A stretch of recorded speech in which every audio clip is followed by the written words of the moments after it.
Hello, this is the Stories Beside channel. I release videos every day for you. Subscribe and click the bell. Olivia walked slowly from the bus stop to the office. It was early morning October, and there was a gray pre-dawn gloom, a piercing wind and rain dripping down.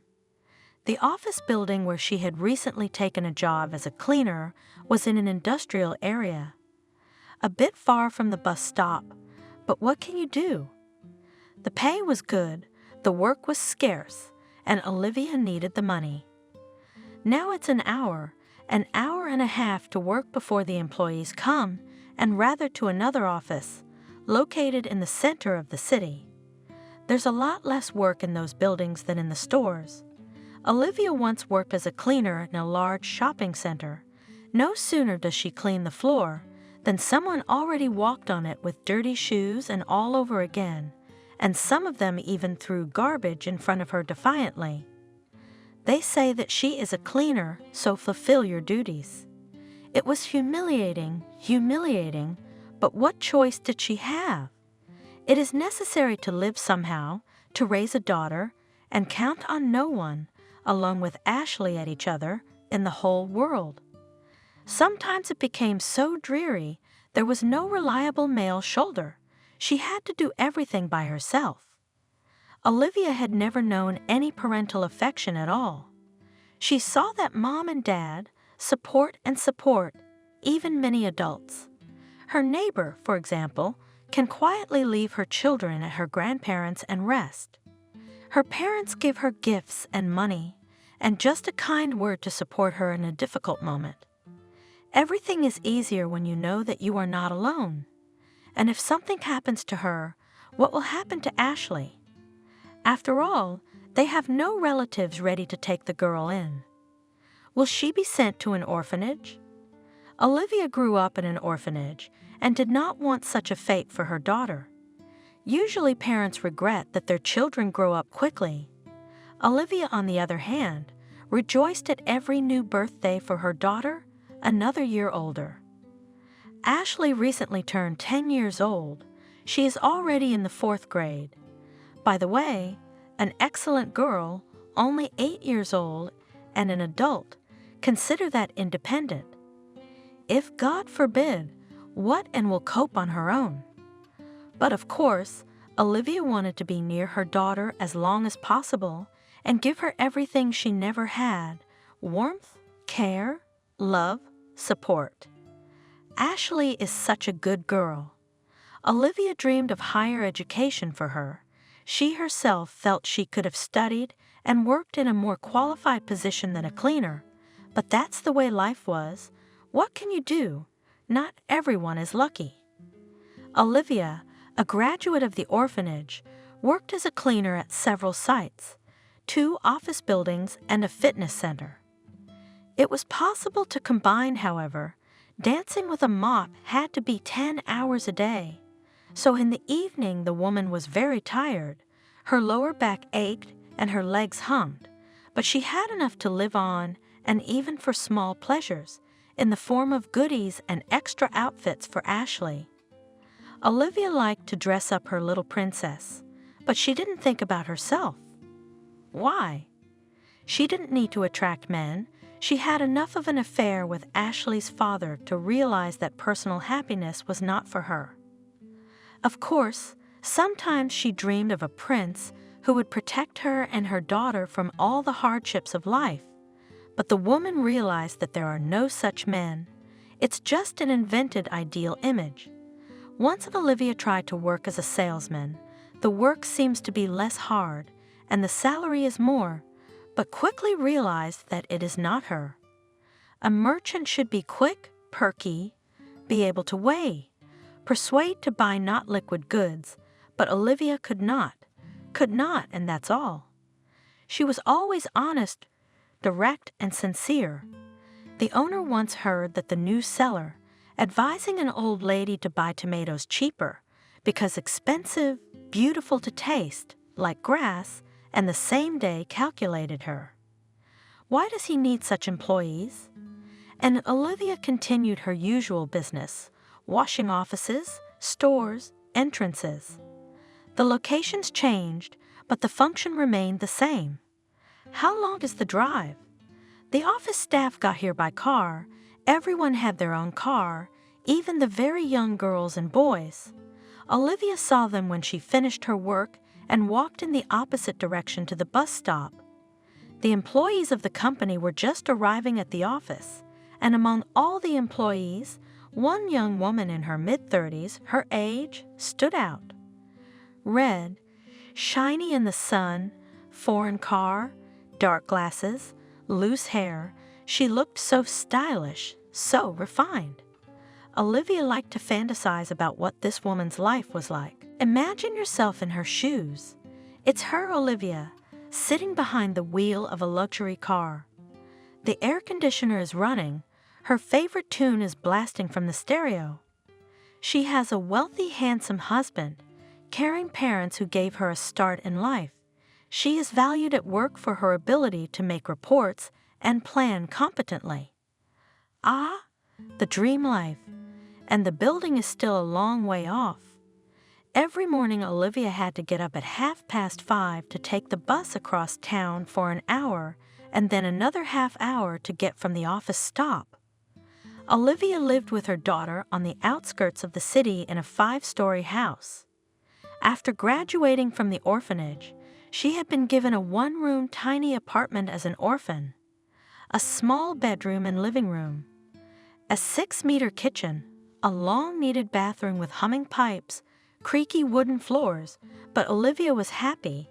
After so many years of living in a common room, finally her own corner, separate. Olivia turned it into a cozy nest, a quiet harbor in which it was so pleasant to shelter from the hardships of life.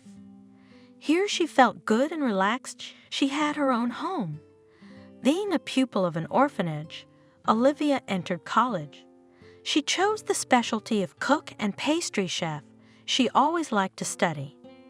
Teachers noted that she had an excellent memory and aptitude for math, but of course, higher education was out of the question. It was urgent to get a working specialty. After graduation from the orphanage, there was only a year to study in college, and then, even if not a dream job, but a job that will definitely not leave hungry. Studying Olivia was given easily. The red diploma already loomed literally in front of the nose. There was only a year. The girl lived then on a scholarship, plus a part-time janitor, but plans for a profession was not destined to come true, because in the life of Olivia he appeared, the fun-loving and seemingly kind and reliable Adam. He studied at the same college, only a year older, and his specialty was different, a catering technologist, a more promising and difficult profession than Olivia, of which Adam periodically reminded. After college, the guy was going to serve in the army and then to graduate. I will work for my uncle at the dairy. He is the head of the sales department. He will find me a good position.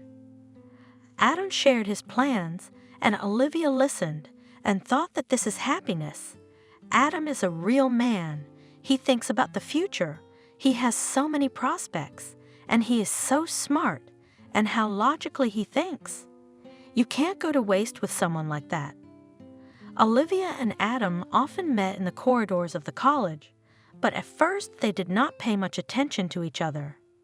Olivia had liked him for a long time, smiling, lively, funny, witty, companionable, always surrounded by friends, and one day she ran into him in the same company. Her classmate was celebrating her birthday at the campground, and Adam was among the invitees. Olivia had already graduated from the orphanage and was settling into her new apartment. She felt happy and very grown up, independent. This feeling surrounded her head and created the illusion that the whole world lay at her feet. Adam, as always, was the center of attention. Many girls tried to flirt with him, but he only guffawed. Olivia laughed heartily at his witticisms and even had a few words with the local star. He honored her with his attention, wow, and even agreed with her opinion, supported her in the dialogue, and then Then the unbelievable happened. It was already evening. Young people were having fun in the house rented for a day. Suddenly, Olivia became stuffy. She really wanted to go out into the air to enjoy the evening coolness and silence of the pine forest. She wasn't going to go far from the base, of course, just in case. She didn't want to become the heroine of some horror movie. Olivia decided to go down to the lake and sit on the shore for a while, listening to the crickets chirping and admiring the stars, large, bright, and somehow very close, the kind you don't see in the city. On a rickety ladder, Olivia went down to the water. There was a luxurious wooden bench, still kept the warmth of the sun, which warmed her all day. It was so cozy to sit on it and look at the ripples on the surface of the lake and mesmerizing, sparkling moon path. And then he came, Adam. He silently settled down beside her. Olivia looked at him in surprise. He smiled a charming smile and broke the silence. "Would you like some company?" He's still asking. Of course, Olivia was all for it. Adam himself condescended to her, a simple girl. He has so many college hotties around him, and he's sitting here with her. "Are you enjoying the party?"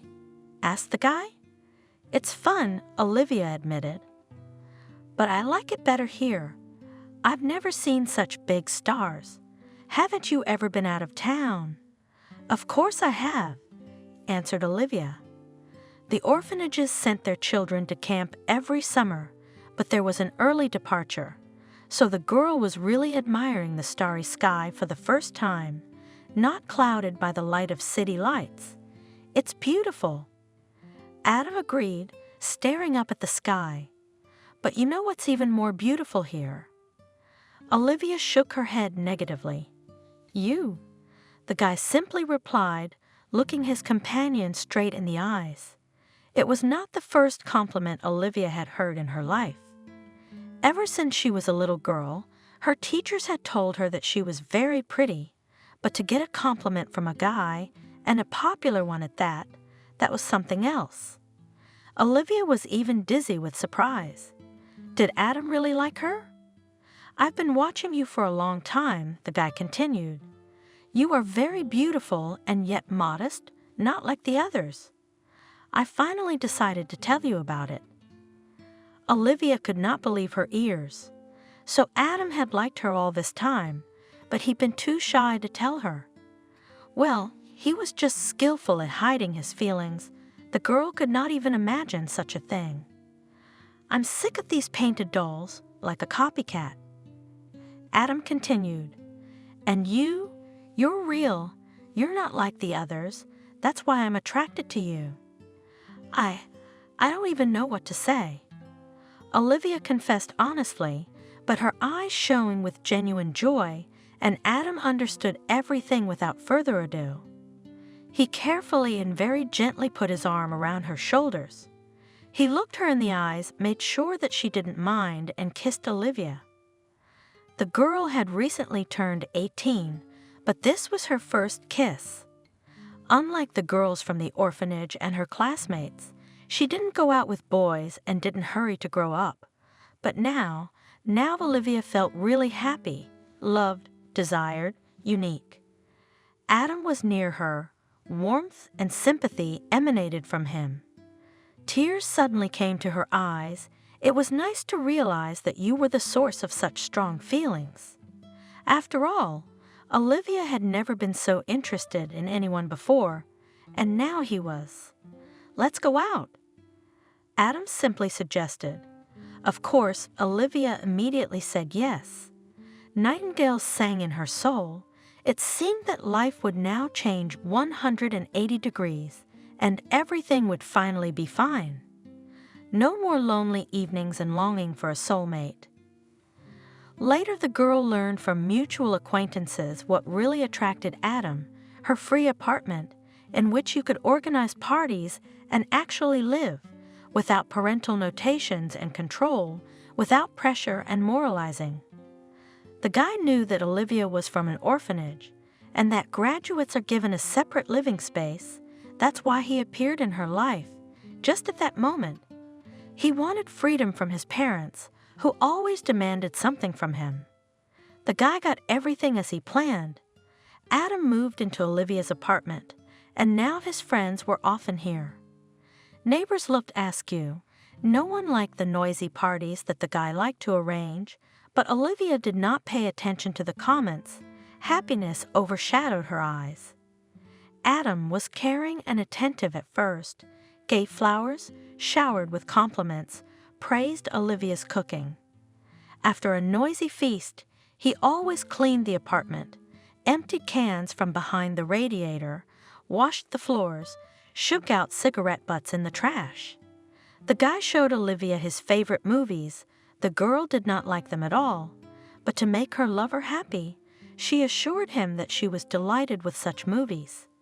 They walked a lot, laughed. Sometimes Adam was away on family business, then in a neighboring town with his parents went to some relatives, then with his mother flew to the sea. At these moments, Olivia was left alone and again felt unhappy and lonely. Adam did not introduce her to her parents yet. He said it was too early. My mother does not want me to marry before the age of 25. She said children, family problems will come. They will pile up. There will be no time and energy for higher education. She wants to see me as a big man.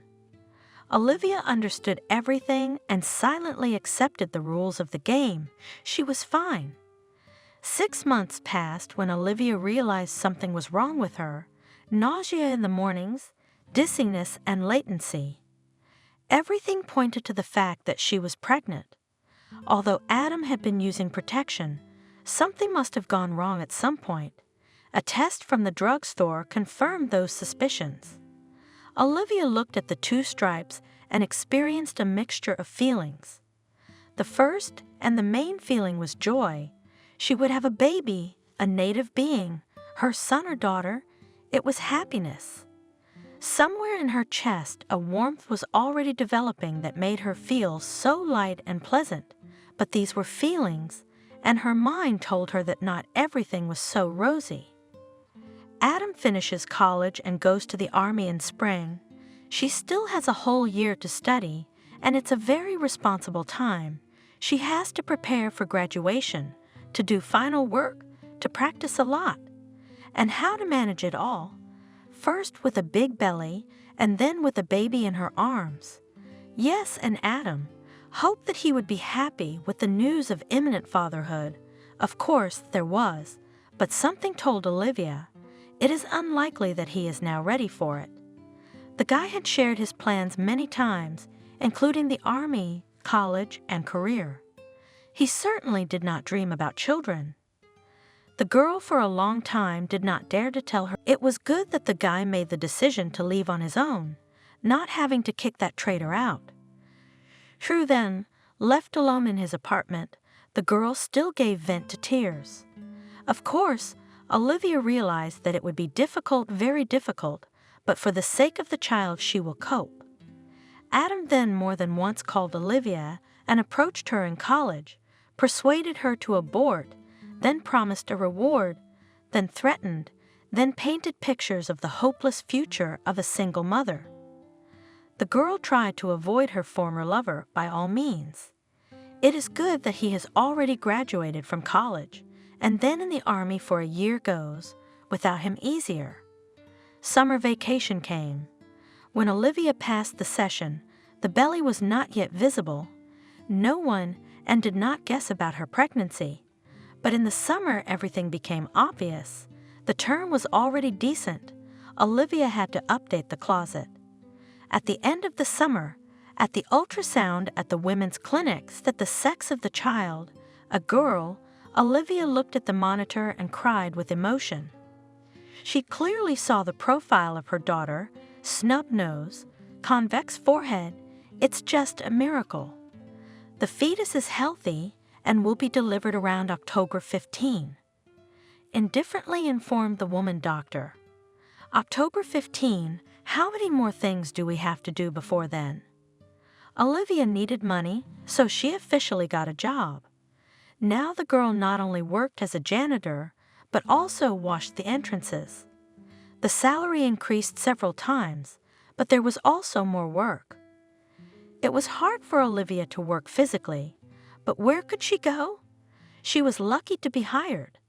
At the interview, the girl carefully disguised her belly with a loose blouse. Then, of course, the boss told her everything. Came then, with a belly to work, got an official job, now the sick leave will go, then you will go on maternity leave. Do you realize you've set us up? All you orphanages are like that, clever and cunning. Olivia was silent. Of course, it wasn't good to hide the fact that she was pregnant when she was employed. It wasn't fair, but what choice did she have? Olivia did not need any sick leave. The pregnancy was surprisingly easy. She went on maternity leave at the right time, and then continued to clean floors unofficially. She needed to save as much money as possible. For the birth of her daughter, Olivia prepared thoroughly. She bought a crib, a stroller, clothes for the newborn. She didn't have enough money for a new one, and who cares? The main thing, very soon she will have a daughter, the only relative in this not cozy world. For her sake, Olivia will make mountains, and everything will be fine. The girl was born on October 15. Ashley immediately announced the labor room with a loud scream, which caused a stream of compliments, and from the midwife. How strong and healthy she is, and what a voice! And what a beauty! Olivia had long ago decided to name the girl Ashley. Olivia clutched her daughter to her chest, looked at her wrinkled red face. Tears rolled down the cheeks of the new mother. She could not cope with the feelings and emotions that overwhelmed her. Now that she had a child of her own, she understood her parents even less. How could they give up on her? Do these people now live quietly somewhere, knowing that they left their daughter, just abandoned at the train station, and fled? Olivia has vague memories of her early childhood. Sometimes she dreamed of something from those distant times, but all as if in a fog. No wonder, because when the policeman found Olivia at the train station, frightened and frozen, she was only 3 years old.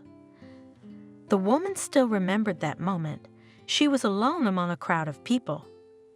Everyone is in a hurry. The train is rumbling loudly nearby. She is scared and very hungry. A pack of stray dogs running past. For some reason, Olivia remembered these animals best of all, large, dirty, with tangles of bunched-up hair on their sides, but it was not them that the girl was afraid of. She was afraid of being alone. Before that, there had been grown-up people with her grown-up, probably parents.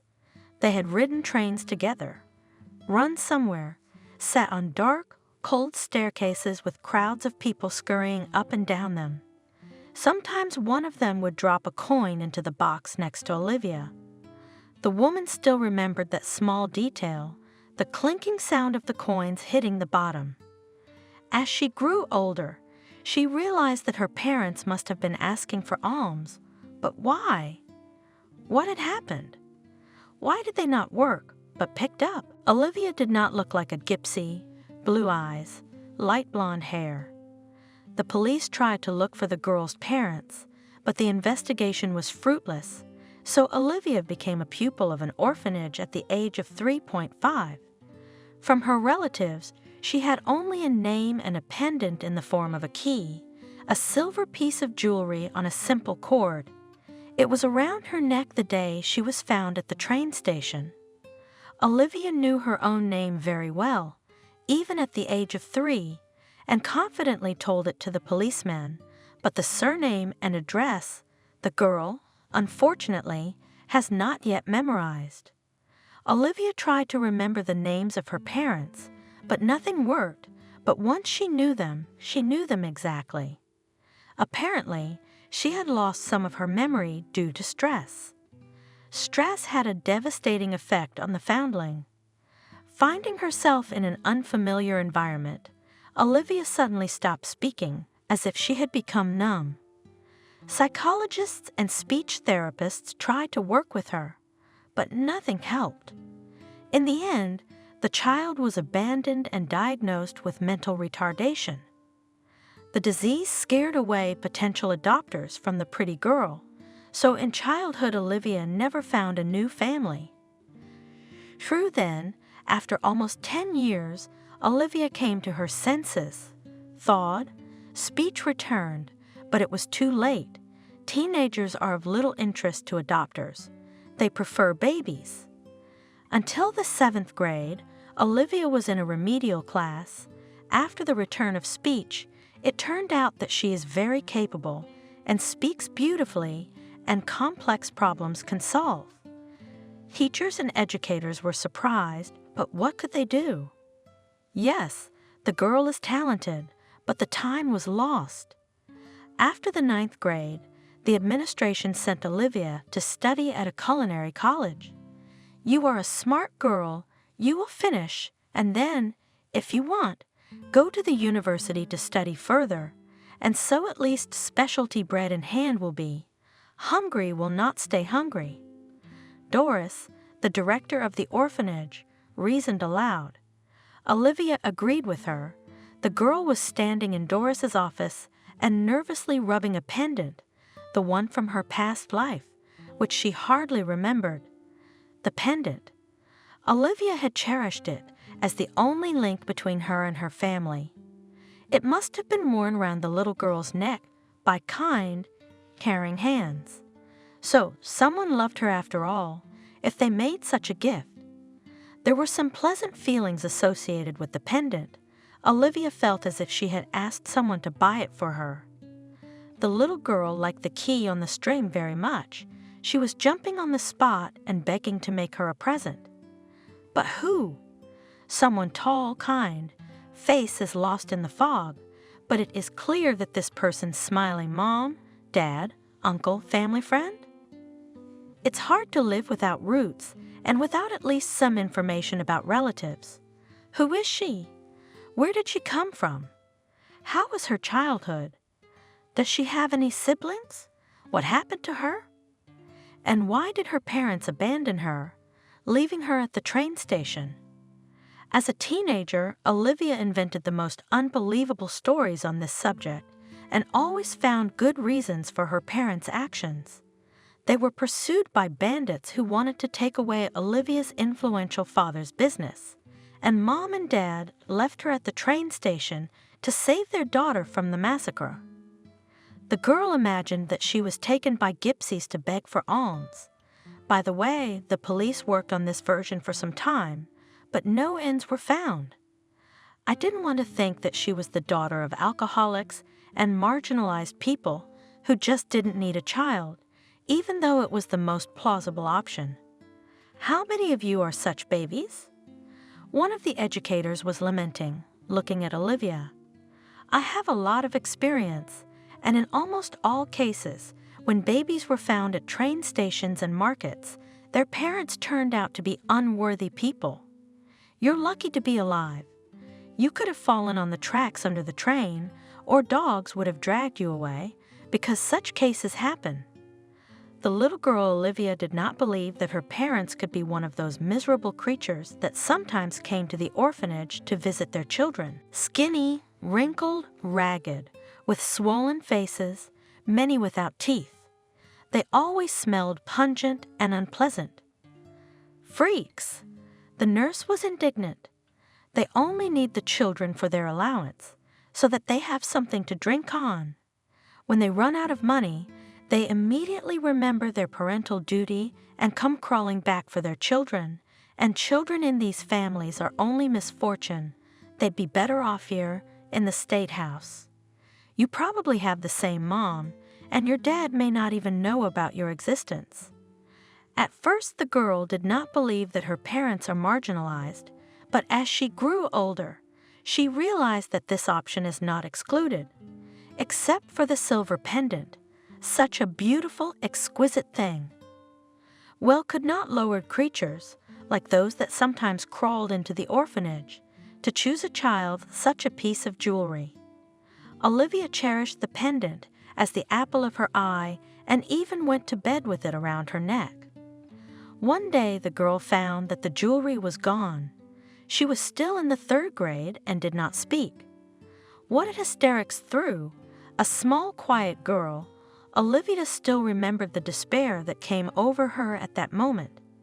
It seemed that along with the pendant, the hope for the future, for meeting her parents, for everything to be all right, was lost. Olivia was screaming, convulsing, unable to eat or drink. When her strength left her, she just sat in the corner, swaying and howling softly.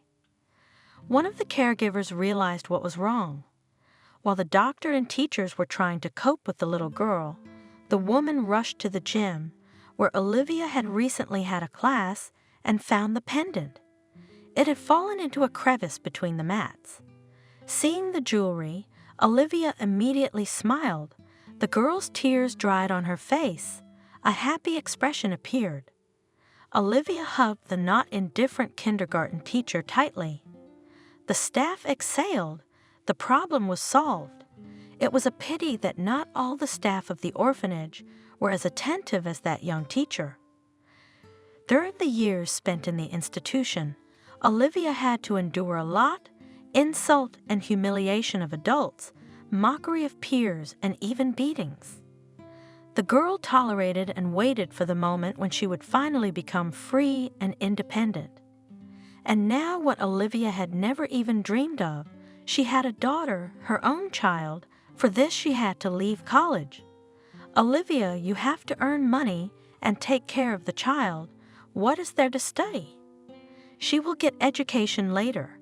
Now the main thing is her daughter, so beautiful, so defenseless. Next to her, Olivia felt very grown up and very strong. Ashley would have a real childhood, with birthdays, walks with her mother around the city, beautiful dresses, and her own shared toys. Olivia would do everything for that. And the young mom tried very hard.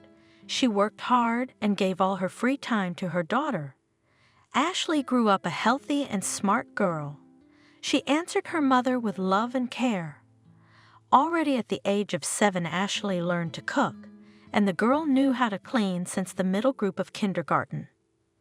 The little girl saw how hard it was for her mother and tried to help her in everything, and she also studied well.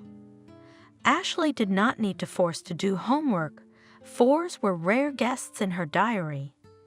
Adam never once took an interest in the child, but Olivia did not expect miracles. She no longer believed in them. Once she met the father of her daughter in the mall. He was walking in the arms of a pretty girl, smiling his trademark charming smile, looking fascinated companion in the eyes. How familiar was all this?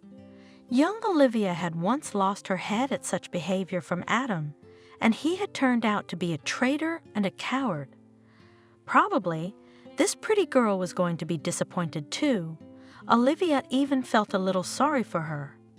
Of course, the woman realized that there would come a moment when Ashley would ask her questions about her father, and she had no idea what to say to the child. She certainly didn't want to lie, and she didn't want to keep quiet either. Olivia knew exactly what it was like to live without knowing anything about her parents. Her daughter, of course, was luckier. She had a mother. But it was important to know about her father, Ashley, too. How complicated is this? Olivia hoped her daughter wouldn't be approaching her with a serious conversation anytime soon. Here was the office building finally reached. A security guard opened the door for Olivia. The man in his 40s always smiled and winked at the young cleaning lady when she came to work. The woman did not respond to these flirtations. So, there are enough problems and things to do. There is simply no time for romance, no desire either. The building, as always, greeted Olivia with silence and semi-darkness. The employees are probably just waking up and starting to get ready for work, and before they arrive, they have to wipe the floors in the corridors and offices. The equipment and uniform room was under the stairs. Olivia entered it, put on a robe, tucked her hair under her headscarf, looked at herself in the mirror. She is not yet 30, but what a tired look, and these dark circles under the eyes. Something must be done about it. Should I buy some face cream? On the neck glittered her favorite jewelry, the same silver key. Olivia still did not part with the pendant from the past. It became for her a kind of talisman. It seemed that the little key was a protection from all troubles and misfortunes. I wish I knew who had put it on her the first time. Would it remain a secret forever? Smiling at her reflection, the woman took a bucket and a mop and went to the top floor. She always started cleaning from the top. Sebastian sat in his office working on the next report that the accountant had brought him to sign. The figures were pleasing. His construction company was thriving. Profits were steadily increasing. The number of clients was growing. Things were going up, and that was fine. Sebastian, can I make you some coffee? Kathy's secretary, a nice girl, came into the office. The daughter of his former classmate could not find a job after college. Sebastian did not refuse. His friends and acquaintances often addressed him with such requests. He himself had very young children, but as young children, schoolchildren. Jordan was in the 8th grade. Nora was finishing the 5th. Wonderful cute guys. Wife Adriana did not work after the birth of their first child. She devoted herself to her children, took them to developmental classes from an early age, and their heirs were also seriously involved in sports, their son in hockey and their daughter in rhythmic gymnastics. All this, of course, required a lot of investment, time, money, and effort. As for the financial side, Sebastian fully provided for the family from start to finish. Everything else was on Adriana's shoulders, and the results were impressive. From time to time, his wife invited Sebastian to competitions and tournaments where the children always demonstrated excellent results. The man was proud of Jordan and Nora and loved them and his young wife very much. Business, financial stability, a large, cozy house, a friendly family, smart and beautiful wife, always understands everything, no scandals, supports. It would seem, what else is needed for happiness? But Sebastian could not call himself happy. Lived in his soul pain, which will never go anywhere, and the man was well aware of it. Sebastian had once had a completely different life. Then he worked at the factory as a milling machine operator and was happy with a salary that was only slightly higher than the average for their provincial town. But the man at that time was very proud of himself and was happy and carefree. Sebastian could not afford, as he does now, an expensive saloon car or a vacation abroad. He paid the loan for an imported refrigerator and invited his wife to a restaurant, only on holidays. Not Adriana. Then Sebastian was married to a neighbor girl, Doris.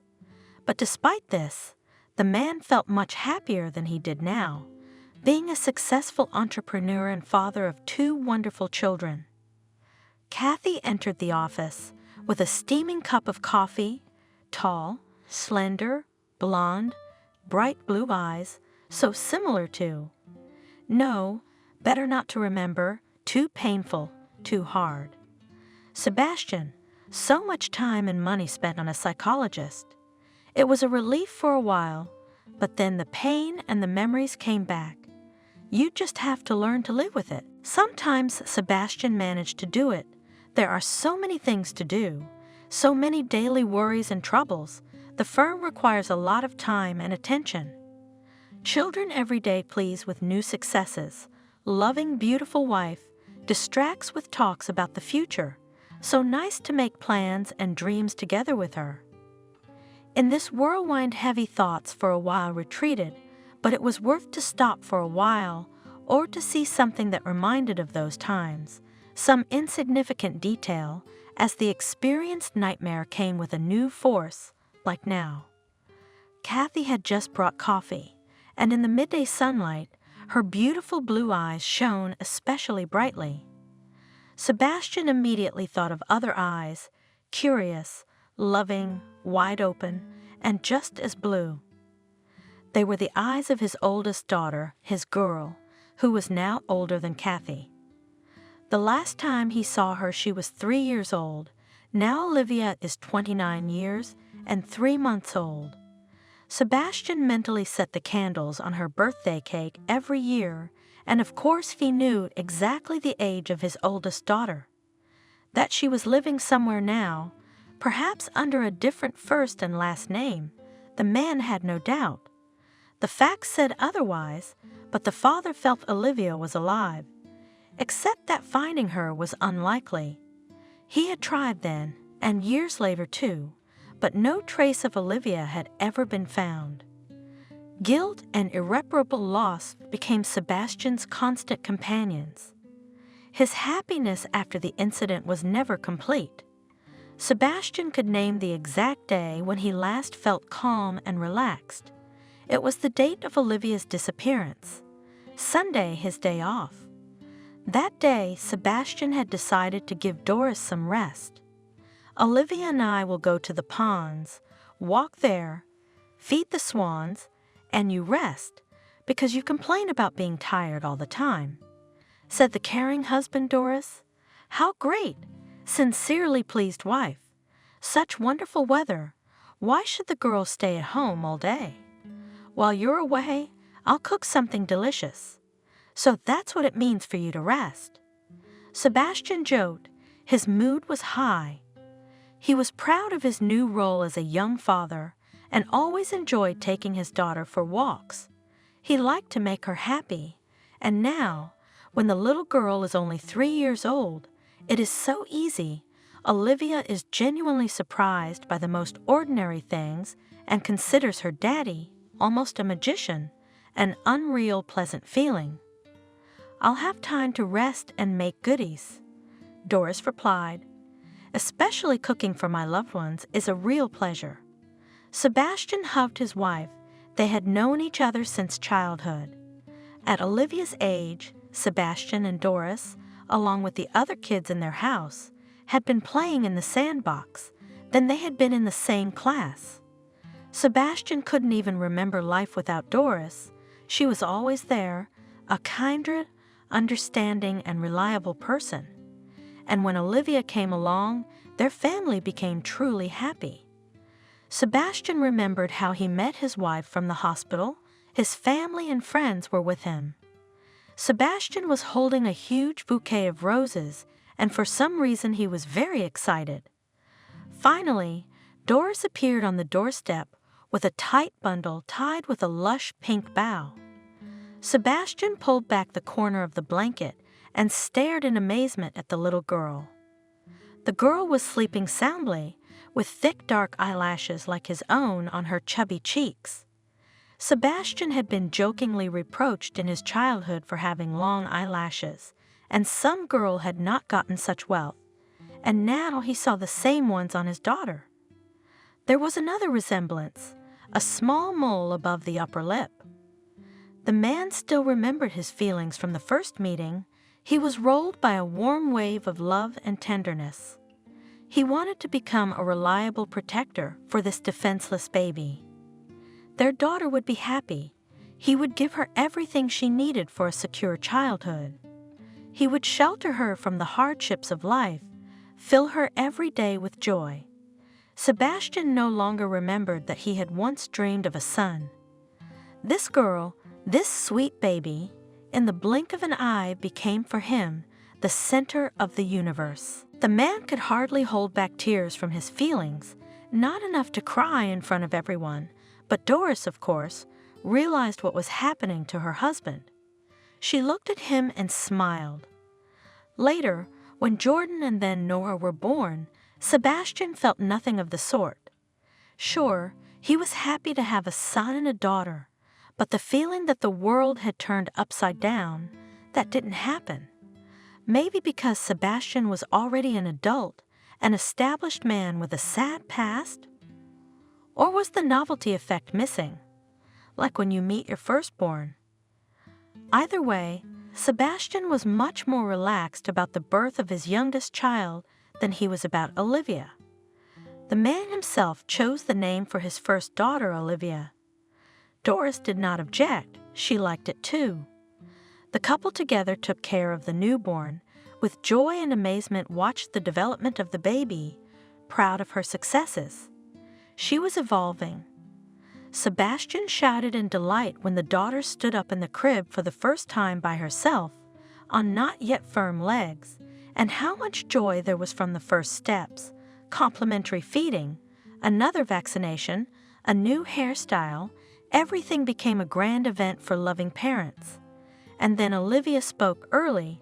She was not even 1.5 years old. The realized word that said the girl was daddy. The father's pride and joy was unbounded. He was ready to tell everyone and everyone that his adored daughter now addresses him properly. Someone said that if the child said the first word daddy, then the next child would be a son. Sebastian, on the one hand, of course, dreamed of an heir, but on the other hand, it would have to share the attention, which now goes to his favorite daughter, with another child. No, perhaps it is too early. Let Olivia be the only princess in their family. The girl grew up fast. It's already been 3 years since Sebastian took her from the hospital. This third day of birth of his favorite child, the man remembered forever. After all, the next time he had already blown out the candles on Olivia's birthday cake, just mentally, 4 candles. Then guests came to their apartment, grandparents on both sides, brother Sebastian and his daughters, and sister Doris and her sons.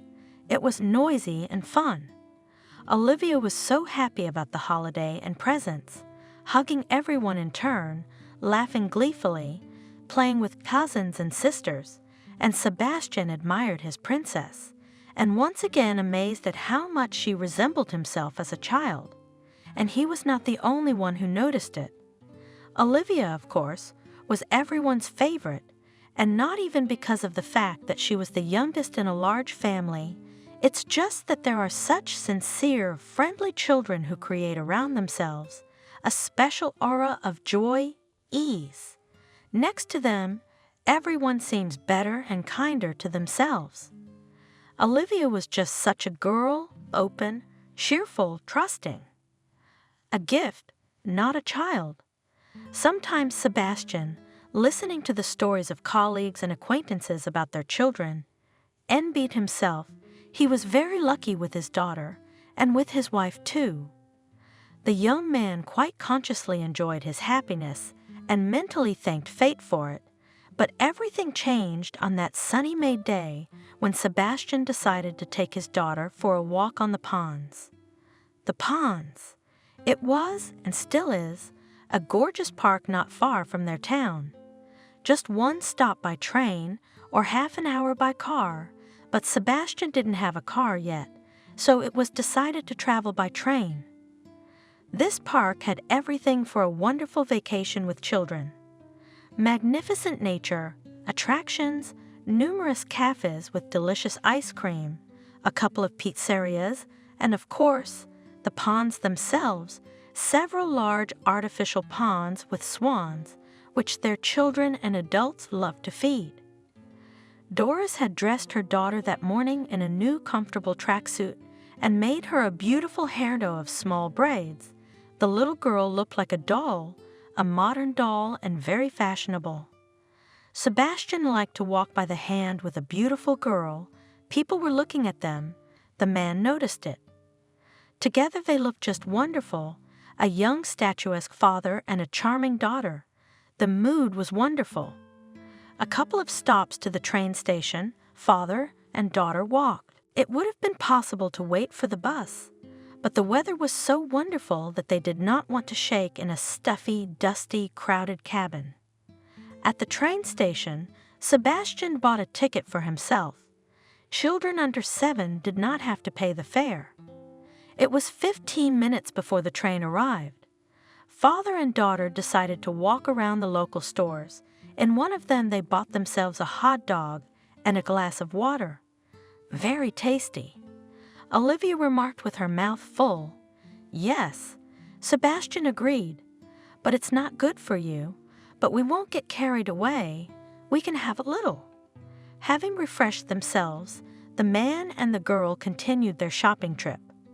Somewhere there was a stall with toys, Chinese consumer goods, but Olivia was happy every time with a new doll or a ball from this stall, so Sebastian looked for a familiar stall. He wanted to please the girl. Suddenly Olivia noticed a beautiful shiny sign, a costume jewelry store. Recently, the little girl realized her belonging to the female gender, loved her mother's cosmetics and jewelry. The girl recently used up her wife's favorite perfume, just poured a bottle of expensive perfume on her jacket, and she also begged her parents to pierce her ears to wear earrings like Lucy from kindergarten. The wife was going to take her daughter to this procedure next weekend. Of course, the young fashionista could not miss such an interesting store. Sebastian followed his daughter with a smile. Looking at the sparkling trinkets, Olivia oohed and ahed, which amused the saleswoman. "I want this." She pointed her finger at a massive bracelet of brightly colored stones. "No, the best is this." This time the girl's attention was attracted by an open-work tiara. Sebastian realized they couldn't leave here without buying it. But what would suit a little girl like Olivia? Not a ring with amber to give her. The saleswoman helped. She pulled out a box with small light pendants, silver-plated and gold-plated, with and without stones, and most importantly shapes, bears, hearts, ballerinas, just the thing for a child. Olivia greedily looked at all this splendor. At first her eyes were scattered, but then she confidently pulled out of the pile a key, thin, graceful, light. Sebastian noted to himself that his girl seemed to have good taste. "Excellent choice." The saleswoman smiled. "It's silver. I'll find you a lanyard to match it, so you can wear it around your neck." Olivia left the store happy. She thanked her father and the salesman 1,000 times. And now she was walking along the platform, and on her neck was a lanyard with a silver key. The girl carried herself like a real lady, and Sebastian marveled. Women seemed to have a love of jewelry in their blood, since such a tiny girl was happy with a silver pendant. Sebastian and Olivia had a wonderful time at the ponds, feeding the swans, riding the carousel, eating ice cream and pizza. Sociable Olivia, as always, made new friends and played with the children on the playground for hours. Time flew by. It was time to go home. The train was coming. Olivia reluctantly said goodbye to the girls and boys she had had so much fun with. Taking her father's hand, she obediently walked with him to the station. Among the crowd waiting, Sebastian immediately noticed them, 3 boys in their 20s. They behaved insolently and swaggeringly, swearing, not at all embarrassed by the presence of small children, and no one dared to reprimand them. It was more expensive. Sebastian also kept silent, better to stay away from such subjects, not enough to fight in front of Olivia. He can't let his daughter go through that kind of stress. So Sebastian prudently moved away from the suspicious company. Unfortunately, the trio turned out to be their neighbors on the carriage. In the train they behaved just as insolently and swaggeringly. The guys sat at the other end of the cabin and did not miss the opportunity to tease any of the passengers. People tried not to respond. They realized that this would be an excuse for more active and obviously unsafe actions on the part of the troublemakers. Sebastian looked thoughtfully at the fields and forests running past. The sun was beginning to set. Olivia was tired from the walk and the experience and had fallen asleep. She was so sweet, so defenseless. Sebastian smiled, looking at his daughter. He wasn't going to wake her up. When the train arrives at the station, the man will gently take her in his arms and carry her home, as he has done many times before. The girl is still so small, so light, just like a piece of fluff. Is it possible that one day this button will turn into a grown-up girl? Surely she will be a real beauty, with those blue eyes. If you want to smoke, you'll have to go out into the vestibule.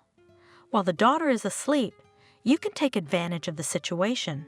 The man covered the girl with his jacket. At that moment, he could not think that he was doing it for the last time. It seemed to leave for only a couple of minutes. What could happen in this short period of time? The peaceful clatter of the wheels was soothing, bringing back memories of his own childhood, when he'd have traveled with his father on the train, just as Olivia was now. But only not for a walk in the park, but to the village to his grandparents, now his father himself. The door opened abruptly, and the same three guys who had been making noise on the platform and in the carriage came out into the vestibule. Sebastian tensed. Something told him that this was no accident. Nothing good could be expected. One of the guys asked for cigarettes. Sebastian didn't object and handed them 3. "Thank you." Exaggeratedly polite was the requester's reply. Apparently the leader, and even bowed gracefully. Sebastian nodded and was about to leave, but he was blocked by the oldest of the group, a man of about 30. "Wait," the leader asked. "We have something to do with you. At the station we saw that you have a lot of money in your wallet, so why don't you share it with us?" Sebastian realized that there was no way to avoid trouble now, so he gave them the money. But where's the guarantee they'll back off after that? And then, if he honored their request, his family would have nothing to live on for the rest of the month. Get into a fight?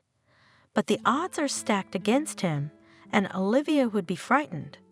While the man was pondering, the ringleader decided for him. He gave Sebastian a fist in the jaw with a swing. The man's eyes flashed brightly, and he became dizzy.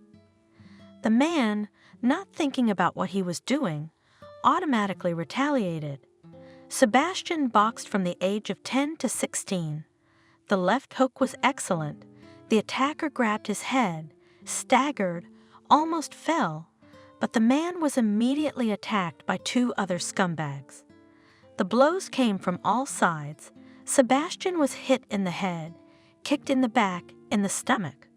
He couldn't stay on his feet, slumped down on the cold, dirty floor of the vestibule. He tried to cover his head with his hands, but the feet and fists of the hooligans still found a target. At some point, the man realized that he was passing out.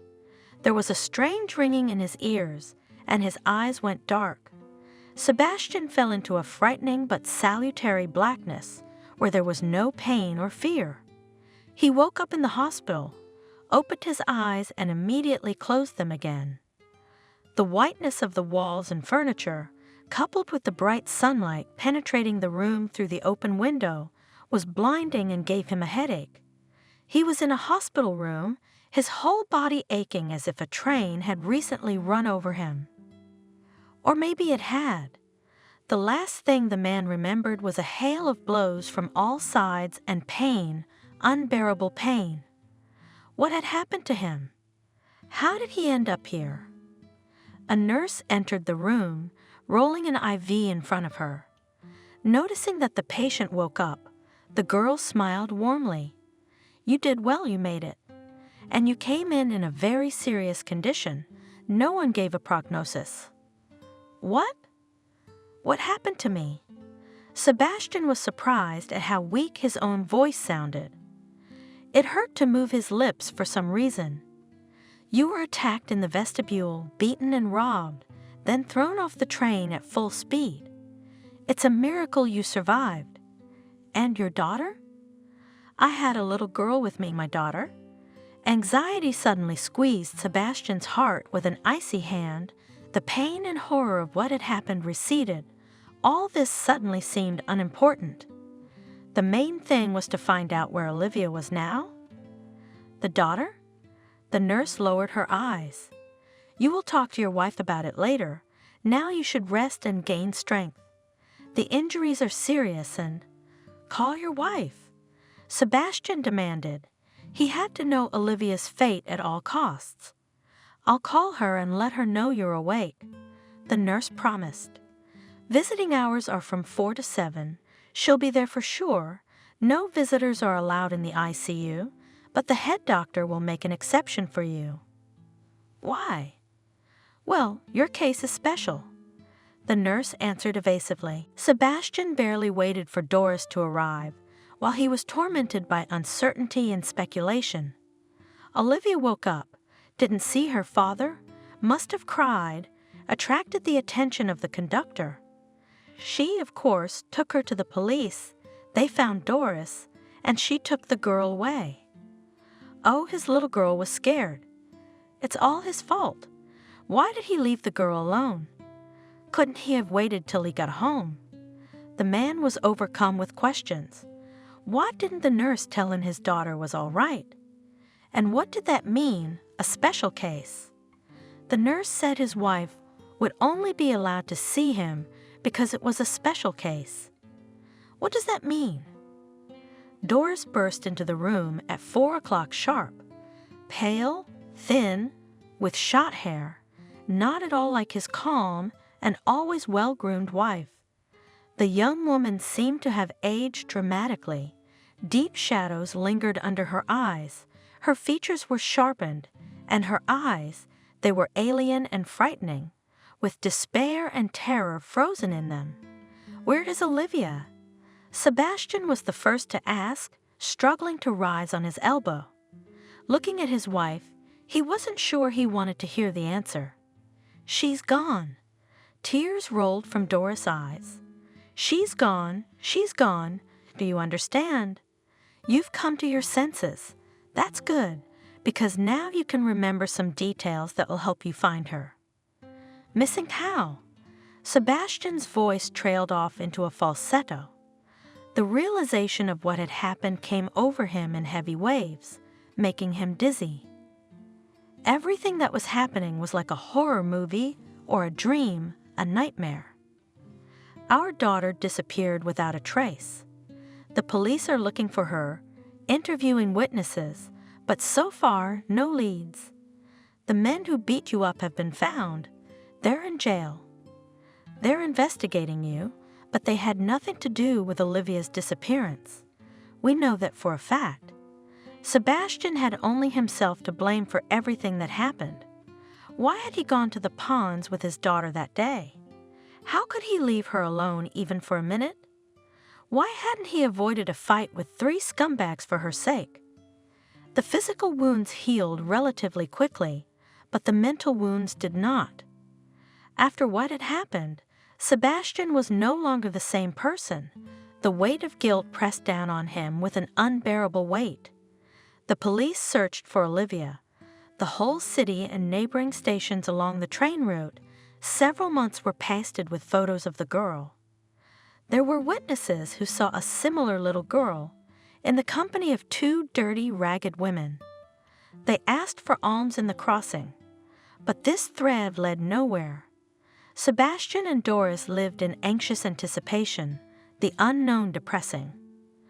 The wife did not accuse Sebastian directly, but she did not object when the man called himself names for leaving the child alone.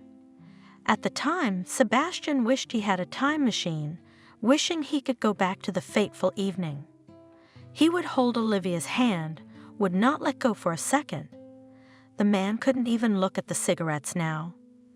The couple shuddered with each call. They gave hope and fear.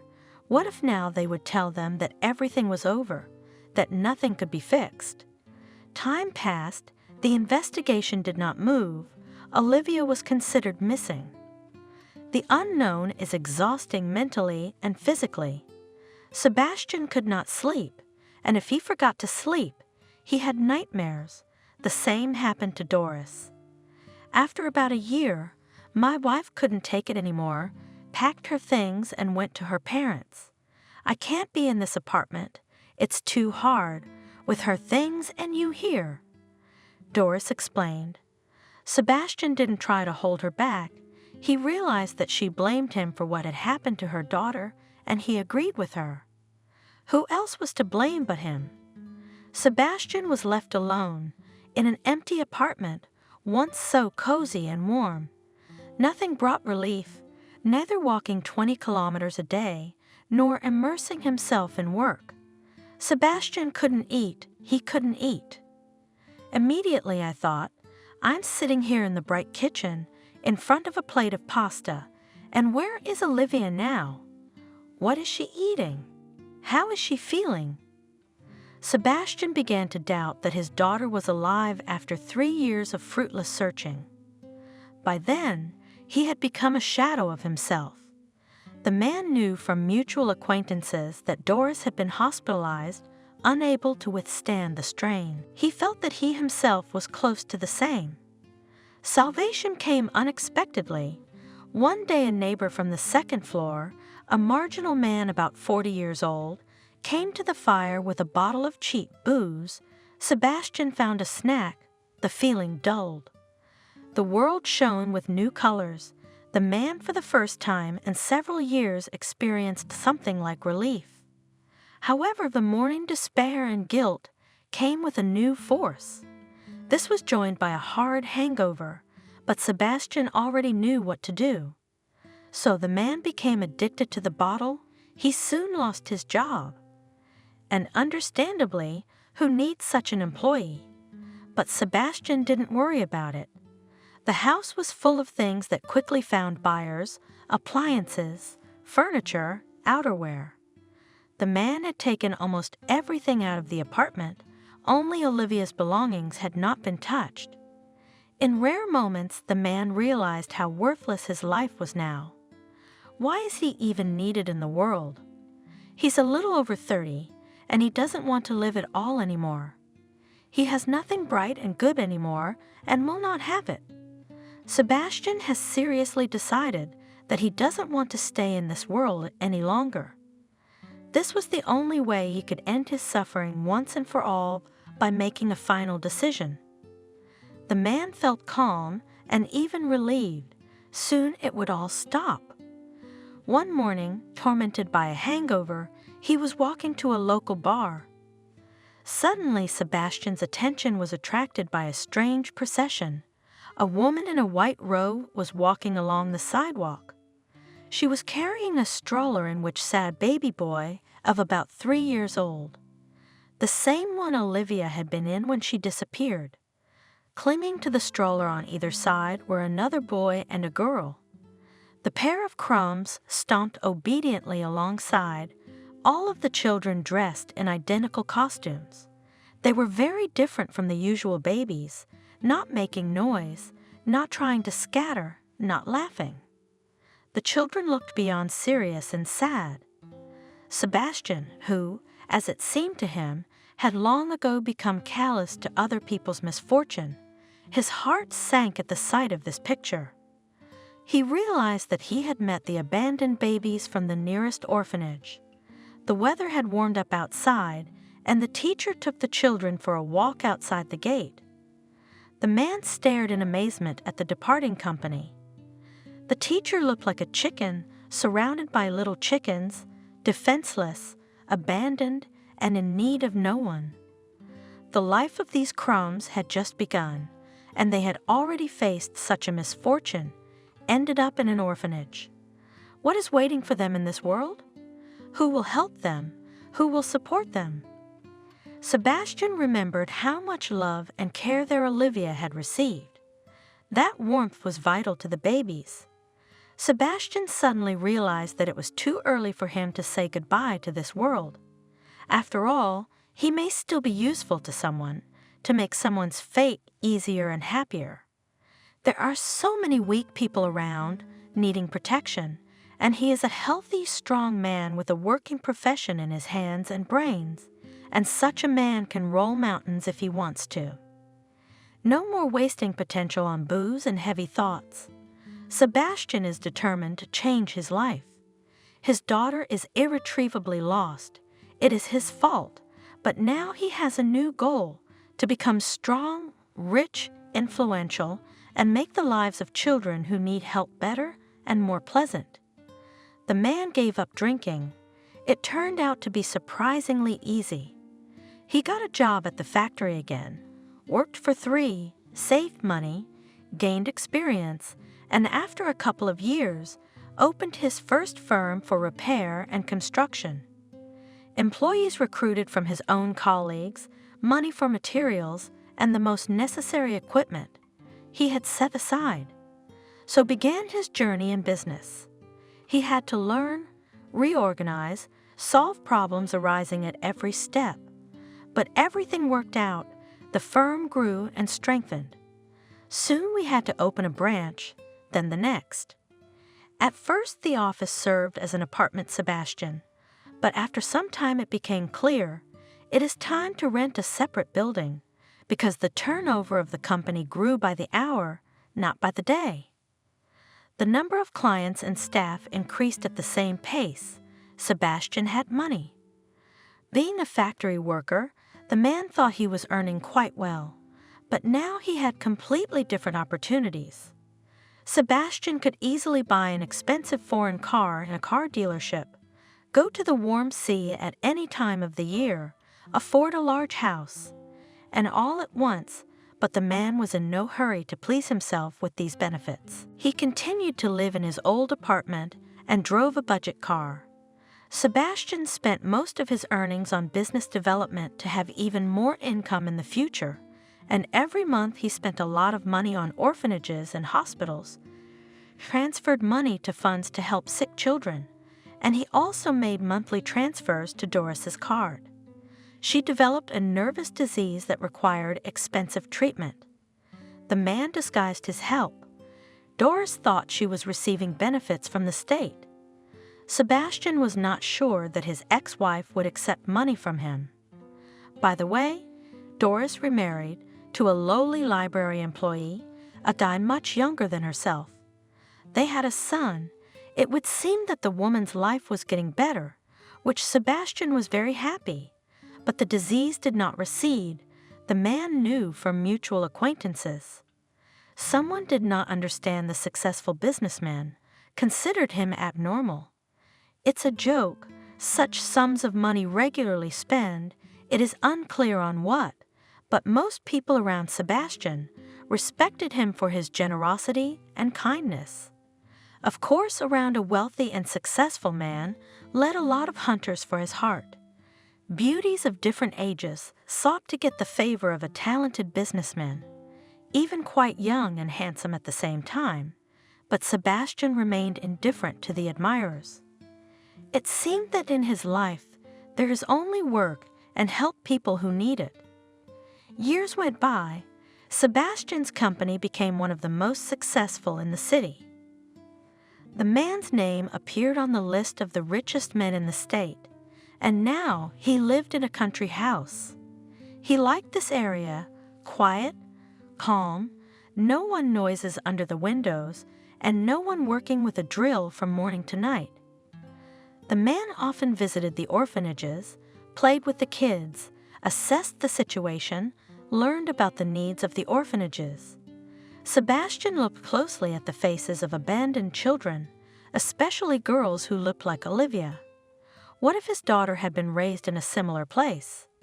Sebastian realized, of course, that even if she was, Olivia was already an adult, he would not find her here. On one such trip, Sebastian met an incredible girl. Adriana had been volunteering since she was a teenager, first in animal shelters and then in orphanages. The staff praised the responsible student. From the words of the staff, Sebastian realized that the girl spends every free minute in the orphanage, plays with the kids, comes up with interesting developmental activities for them, and even does the most difficult work, which often causes squeamishness and older people, caring for children who cannot walk. Such indifference is rare among today's youth. Summarized the director of the orphanage. I don't know what we would do without Adriana. We are very short of hands. She is our lifesaver. Sebastian wanted to talk to the selfless girl. She was very pretty, tall, swarthy, with big brown eyes in which shone pity and kindness. An unusual and very appealing combination. The girl was in graduate school at the Faculty of Foreign Languages, preparing to get a degree. She needed languages to work for an international volunteer organization, and a degree would allow her to teach and convince students to help those in need.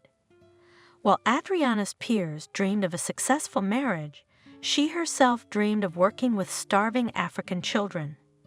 Adriana was a young woman, only 6 or 7 years older than Olivia, but Sebastian felt a kindred spirit in her, just as he did. The girl could not pass by another's misfortune. She did not leave indifferent, helpless children in need of support. Adriana turned out to be a very interesting conversationalist. She knew a lot about many things. Her judgments were deep and wise beyond her years. Sebastian caught every word of his new acquaintance. She also enjoyed talking to him, and it was very noticeable. One day, Sebastian realized that he had fallen in love. He had never imagined that after everything that had happened to him, such a thing could happen. The man fell asleep and woke up with thoughts of Adriana, with impatience and even inner trepidation, waiting for meetings with her. Sebastian tried to hide his feelings. He is much older, and even with such a weight of guilt on his shoulders. Why would a fresh young girl need all this? She has so many plans, so many aspirations. Yet the man felt that she cared for him too. Adriana was the first to confess her love. They were just helping to unload a car with boxes of baby food for the children of the orphanage. The purchase was paid for by Sebastian. It so happened that in the kitchen, where the director asked them to take the boxes, they were all alone. I couldn't hide it any longer. Adriana suddenly made up her mind. She looked into Sebastian's eyes. You. Anyway, I think I love you and I don't know what to do with all this now. It's unexpected and very pleasant. Sebastian smiled. The girl's words made a strong impression on him, and the man was even confused. The last time this had happened to him had been a long time ago. I know exactly what it looks like. Adriana continued, lowering her eyes. Another girl trying to seduce a rich man. You what? Sebastian gently took her palms in his hands. Could you even let me think that? Couldn't I? My friend, when I told her what I thought exactly that, and she complimented me on my wisdom. So this friend doesn't know you at all. Sebastian was glad to be able to finally tell Adriana how he felt. You're the most incredible person I've ever met. Smart, kind, caring, sincere. Me too. I also can't believe that there are people like you. The girl exclaimed. Me, I'm far from perfect, but I love you. For a long time now, I didn't want to tell you, not to worry you, but it turns out it's mutual and I'm happy. Adriana and Sebastian started dating. They continued to help orphanages, even traveling to a neighboring state. Every day, Sebastian felt that Adriana was becoming closer and closer to him. The man did not delay with the proposal. The girl happily responded with consent. Of course, there were different rumors about them. Then Sebastian accused of infatuation with a young beauty. Then Adriana called Adriana Hunter for millionaires and kept. The spouses cared little.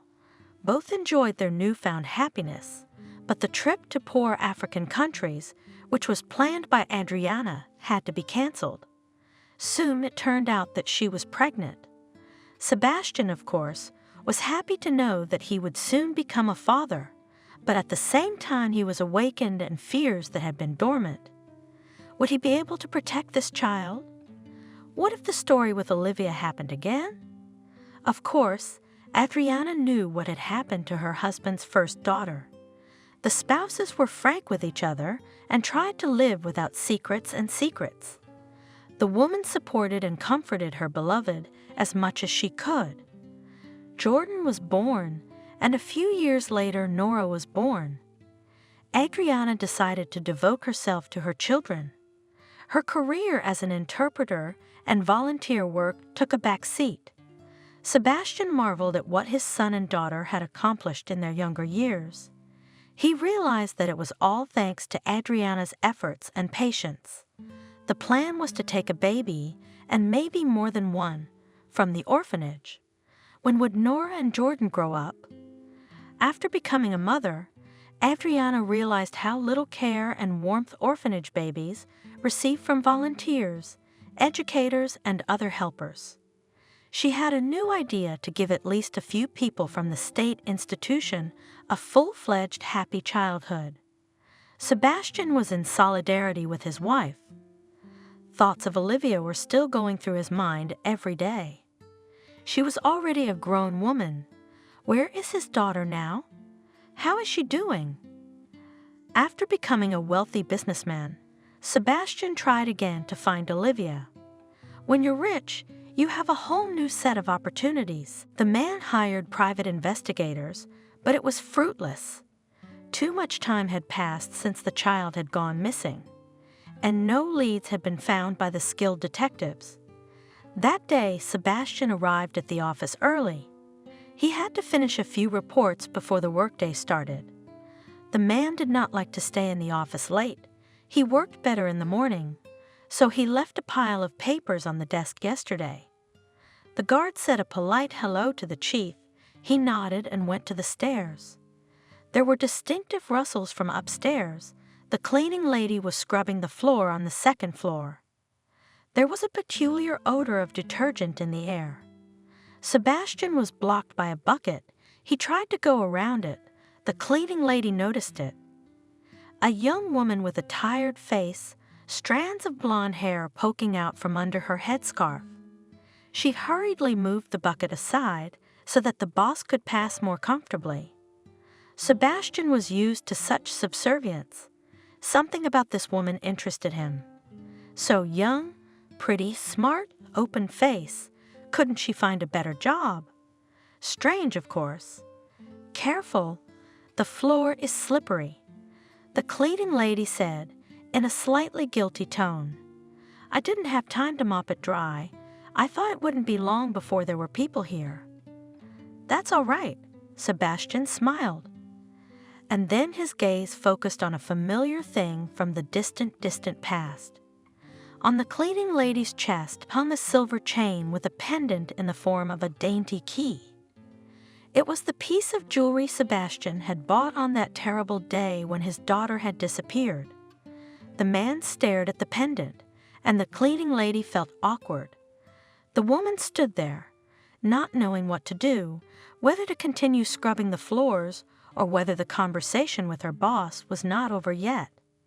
Sebastian looked closely at the woman's face, big blue eyes, a mole above her lip the same as his. Really? It just can't be? What is your name? The man asked in a husky voice. Olivia. Olivia. My questions will seem strange to you now, Sebastian warned, but it's really important that I know. Is your father's name Ethan? From his middle name. I don't know my father's name. The woman stared at the chief with wide, surprised eyes. Ethan is the name of the policeman who found me at the train station. That's why the orphanage gave me that middle name. His last name, by the way. Her facial expressions, her movements, her voice, everything was so familiar, but Sebastian was afraid to believe in this unexpected happiness, lest he be disappointed. He invited Olivia to his office, where their conversation continued in a more appropriate setting. Sebastian discovered that Olivia had been found at the age of 3 at a train station in a town hundreds of kilometers away. The girl herself remembered little from the stress she'd been under. At least she gave her name, but that was it. Adults tried to find out more about the family and the fate of the child, but they failed. From the stories of eyewitnesses and fragmentary memories of the girl herself, formed more or less plausible version. Olivia was born in a marginalized family. Relatives drove the girl to different cities and earned by asking for alms, and then the little girl grew up. She no longer caused the former pity of passers-by and adults for lack of need left her at the station. And this jewelry? Sebastian pointed his finger at the pendant. Where did you get it from? Do you remember? I think it was given to me by one of my parents. I had it on me when they found me at the train station. I always thought it was strange that someone loved me once. You don't give such beautiful things to children you don't care about, do you? Olivia. Sebastian finally decided to voice his speculation. I must tell you my complicated story. Listen and you'll understand why I'm acting so strangely. And Sebastian told the woman in the chair across from him the story of his lost daughter. Olivia grew paler and paler as he told the story, nervously rubbing the pendant around her neck or a strand of hair that had fallen out from under her headscarf. I think I'm even sure that you are my daughter. Finally, the man finished. I want to believe it so badly. Tears came to Olivia's eyes. But I'm afraid of being wrong, and I'm afraid of being disappointed. We could do a DNA test to be sure, but I don't need one. Sebastian's voice was trembling. He wanted to hug Olivia tightly, but he did not know how his daughter would react to it. After all, she did not know him at all, and did not believe in what had happened to the end. Of course, the analysis confirmed the parentage. Olivia and Sebastian felt it even without the laboratory tests, but this way they had proof. Sebastian felt incredibly relieved. Life was bright again. The man had already forgotten what it was like. The weight that had been weighing on him all these years was finally off his shoulders. There was Olivia, his wonderful, beautiful daughter. What's more, he's already a grandfather with a granddaughter, Ashley. It was an amazing feeling. His daughter had had a hard time in life. Listening to her stories, Sebastian felt despair that he could not protect her then from all these hardships. But now everything would be different. Olivia would no longer have to suffer. He would still be for her, and for her granddaughter, a reliable protection and support. With Olivia and the certified DNA test result, Sebastian arrived at Dora's house. She was crying, laughing, hugging her daughter. Olivia seemed to remember her mom. She snuggled up to her and cried too. Doris was visibly on the mend after the arrival of her daughter. Sebastian arranged for Olivia to join his company as an assistant manager. He created a position specifically for his daughter. She had to sort documents, keep track of the schedule of events, something like a secretary. At the same time Olivia was studying at the university by correspondence. The life of a woman before meeting her father was difficult. She did not get an education. Now she was making up for lost time. She liked her studies very much. Olivia and her daughter now lived in her father's mansion. Ashley quickly became friends with Jordan and Nora. The children had fun, and their laughter never ceased. Adriana accepted Olivia and Ashley like family. She was happy that her beloved husband was no longer tormented by guilt. At first, Sebastian was afraid to go to sleep. It seemed that he would wake up and find that the meeting with Olivia was just a dream. He could not believe that there were such coincidences, and there were many coincidences in history. Olivia had gotten a job at his company, not some other company. Sebastian arrived at the office earlier than usual and noticed the pendant around the cleaning lady's neck. Incidentally, the daughter could have lost the jewelry 100 times over the years, but she kept it and, moreover, wore the key around her neck at all times. Without the pendant, Sebastian would hardly recognize Olivia as an employee. There's no such thing as coincidence. Adriana replied to her husband when he shared his thoughts with her. It's all a chain of regularities. Everything happened the way it was supposed to. Subscribe and click the bell. Lily grew up in an orphanage. She never questioned who her real parents were because she'd seen all the other kids. Lily didn't remember her father and mother. She felt like she'd been in the orphanage forever. She was even born here. But a lot of the other kids had it rough.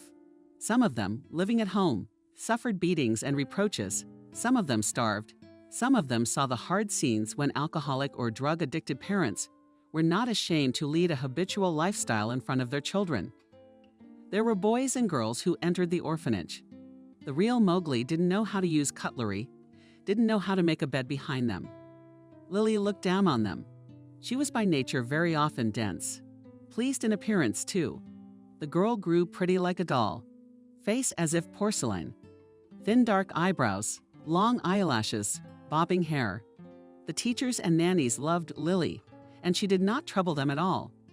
They often brought her clothes, some skirts and blouses, bows left by their daughters for the shelves. And Lily was dressed smartly of all her peers. The teachers sincerely wanted to bring Lily into the family and wondered why nobody had taken her so far. After all, as they say, this is a gift version of the child. But potential parents rarely visited them. They preferred to take very young children, no older than 3 years. That's what the old nanny Adriana said. A kid like that is still a mystery. You don't know what he'll grow up to be. And if the kids are older, you can see their nature right away. That same nanny shed some light on Lily's origins. Your mother should have never taken you in, she said. Lily girl at that time was already 12 years old, and she understood a lot. Lily, who had heard something about her relatives for the first time, was surprised. Do you know anything about my mom? Good woman, decent. Yeah, the doctors scared her back in the day. She was into some kind of extreme sports. Well, they said it had something to do with it. Concluded that the baby would be born with a defect. The baby was already far along, about to go into labor, and I understood that her husband forbade her to take you out of the hospital. Her husband had a son in his second marriage, and he told his wife that we had enough of one child. We'll raise my boy, put him on his feet, and that's enough. How do you know that? Your mother came here when you were just transferred from the orphanage. She wanted to know if her daughter was okay. That's when we had that one conversation. And then our supervisor decided that your mother would come here regularly. She didn't like that. Parents are different. Some come in drunk.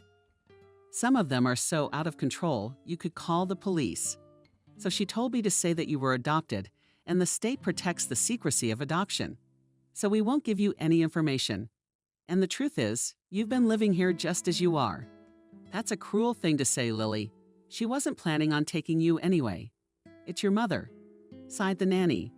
You were really troubled at first, that heart murmur. The doctor would find a heart murmur, then a developmental delay. Then you threw yourself out. And you became the smartest, the prettiest. Since the day Nanny Adriana told the girl the secret, did something change in her? It was as if she'd become bitter at the orphanage and stopped being a role model. The caregivers attributed it to the transitional age and the fact that Lily had fallen in love with David, the bully 9th grader. The last name David. Everyone laughed at it as a kid. Maybe that's what shaped the kid's drive, to use his fists at every turn. He had a crush on Lily too, so he got her a present. They sneak off to the tattoo parlor together. David had a knight with a sword on his arms, and Lily had a dragon holding a rose on her shoulder. At night her shoulder ached and she couldn't sleep. Lily went to cry to the nurse Adriana, who was on duty just then. What could she have done to help? Helped a nail with oil on it, and scolded the girl. You're smart enough. You're not some girl from jail to wear a tattoo. You're gonna get tattooed head to toe. Okay, David, he's a guy, and you're gonna be getting those tattoos. Mark my words. Lily thought she loved David too much to refuse his gift. Either way, the dragon would remain as a memento of her first love. And so it was. Soon Lily was unexpectedly adopted. It happened almost against the girl's will. An elderly woman came to the orphanage unexpectedly and told her that her daughter had grown up, left to study, and would not return to her home. And it is painfully dreary to be alone. So she wants to take an older girl so that her adopted daughter would become her helper and companion. Caregiver immediately saw in this chance for their favorite Lily and began to persuade Aunt Clara to take her. You won't find a better girl. Hardworking, responsible, a real star. Aunt Clara didn't mind, but Lily did. She'd have to leave the orphanage, to part with David without the possibility of seeing her again in the near future. It took a lot of effort to persuade her. Subsequently, Lily had to regret her decision. Aunt Clara took her to the village to a small, dark house on the outskirts.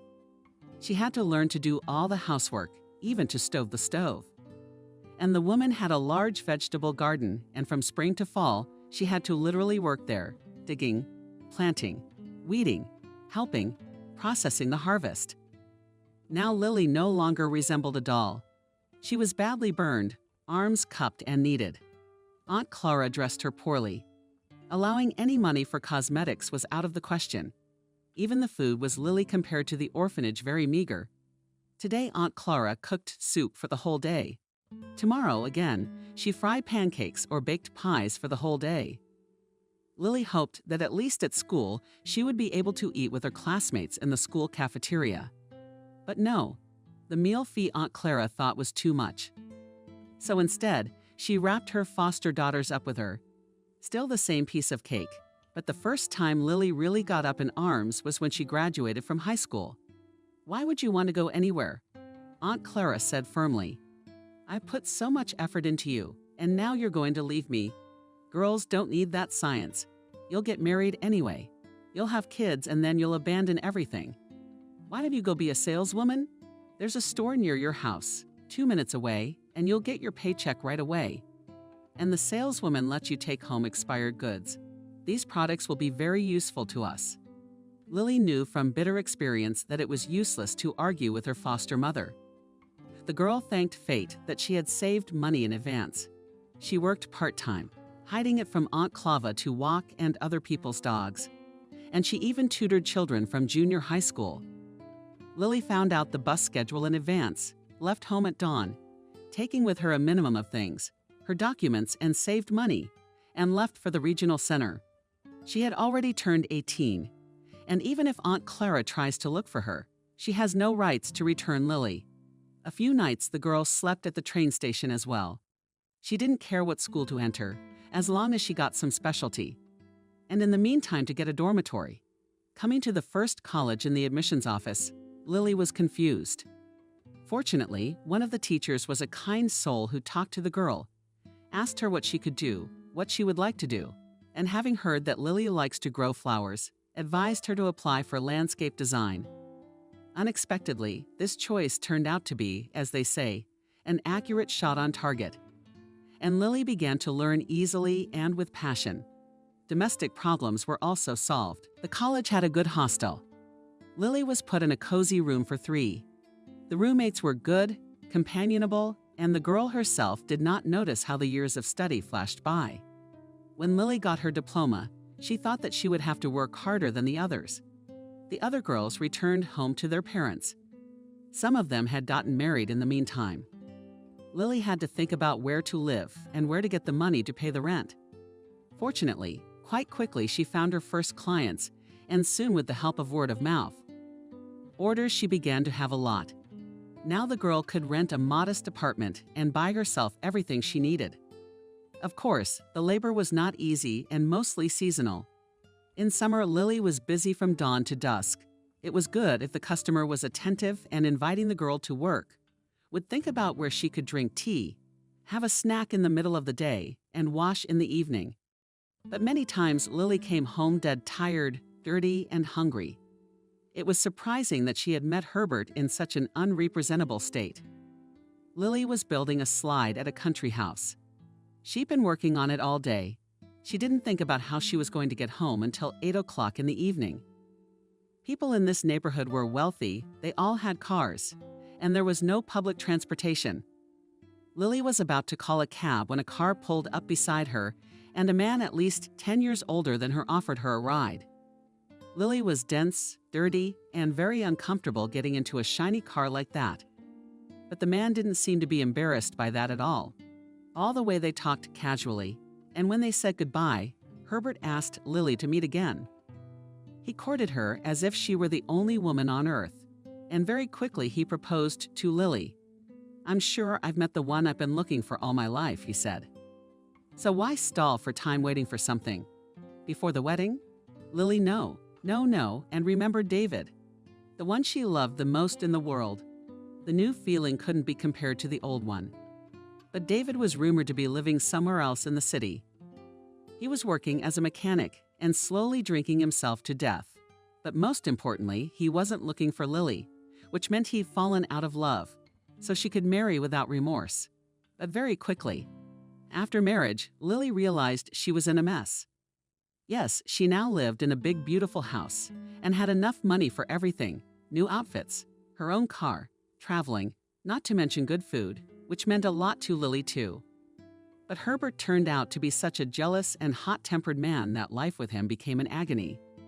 Lily was not only forced to quit her job, she found herself practically trapped within four walls.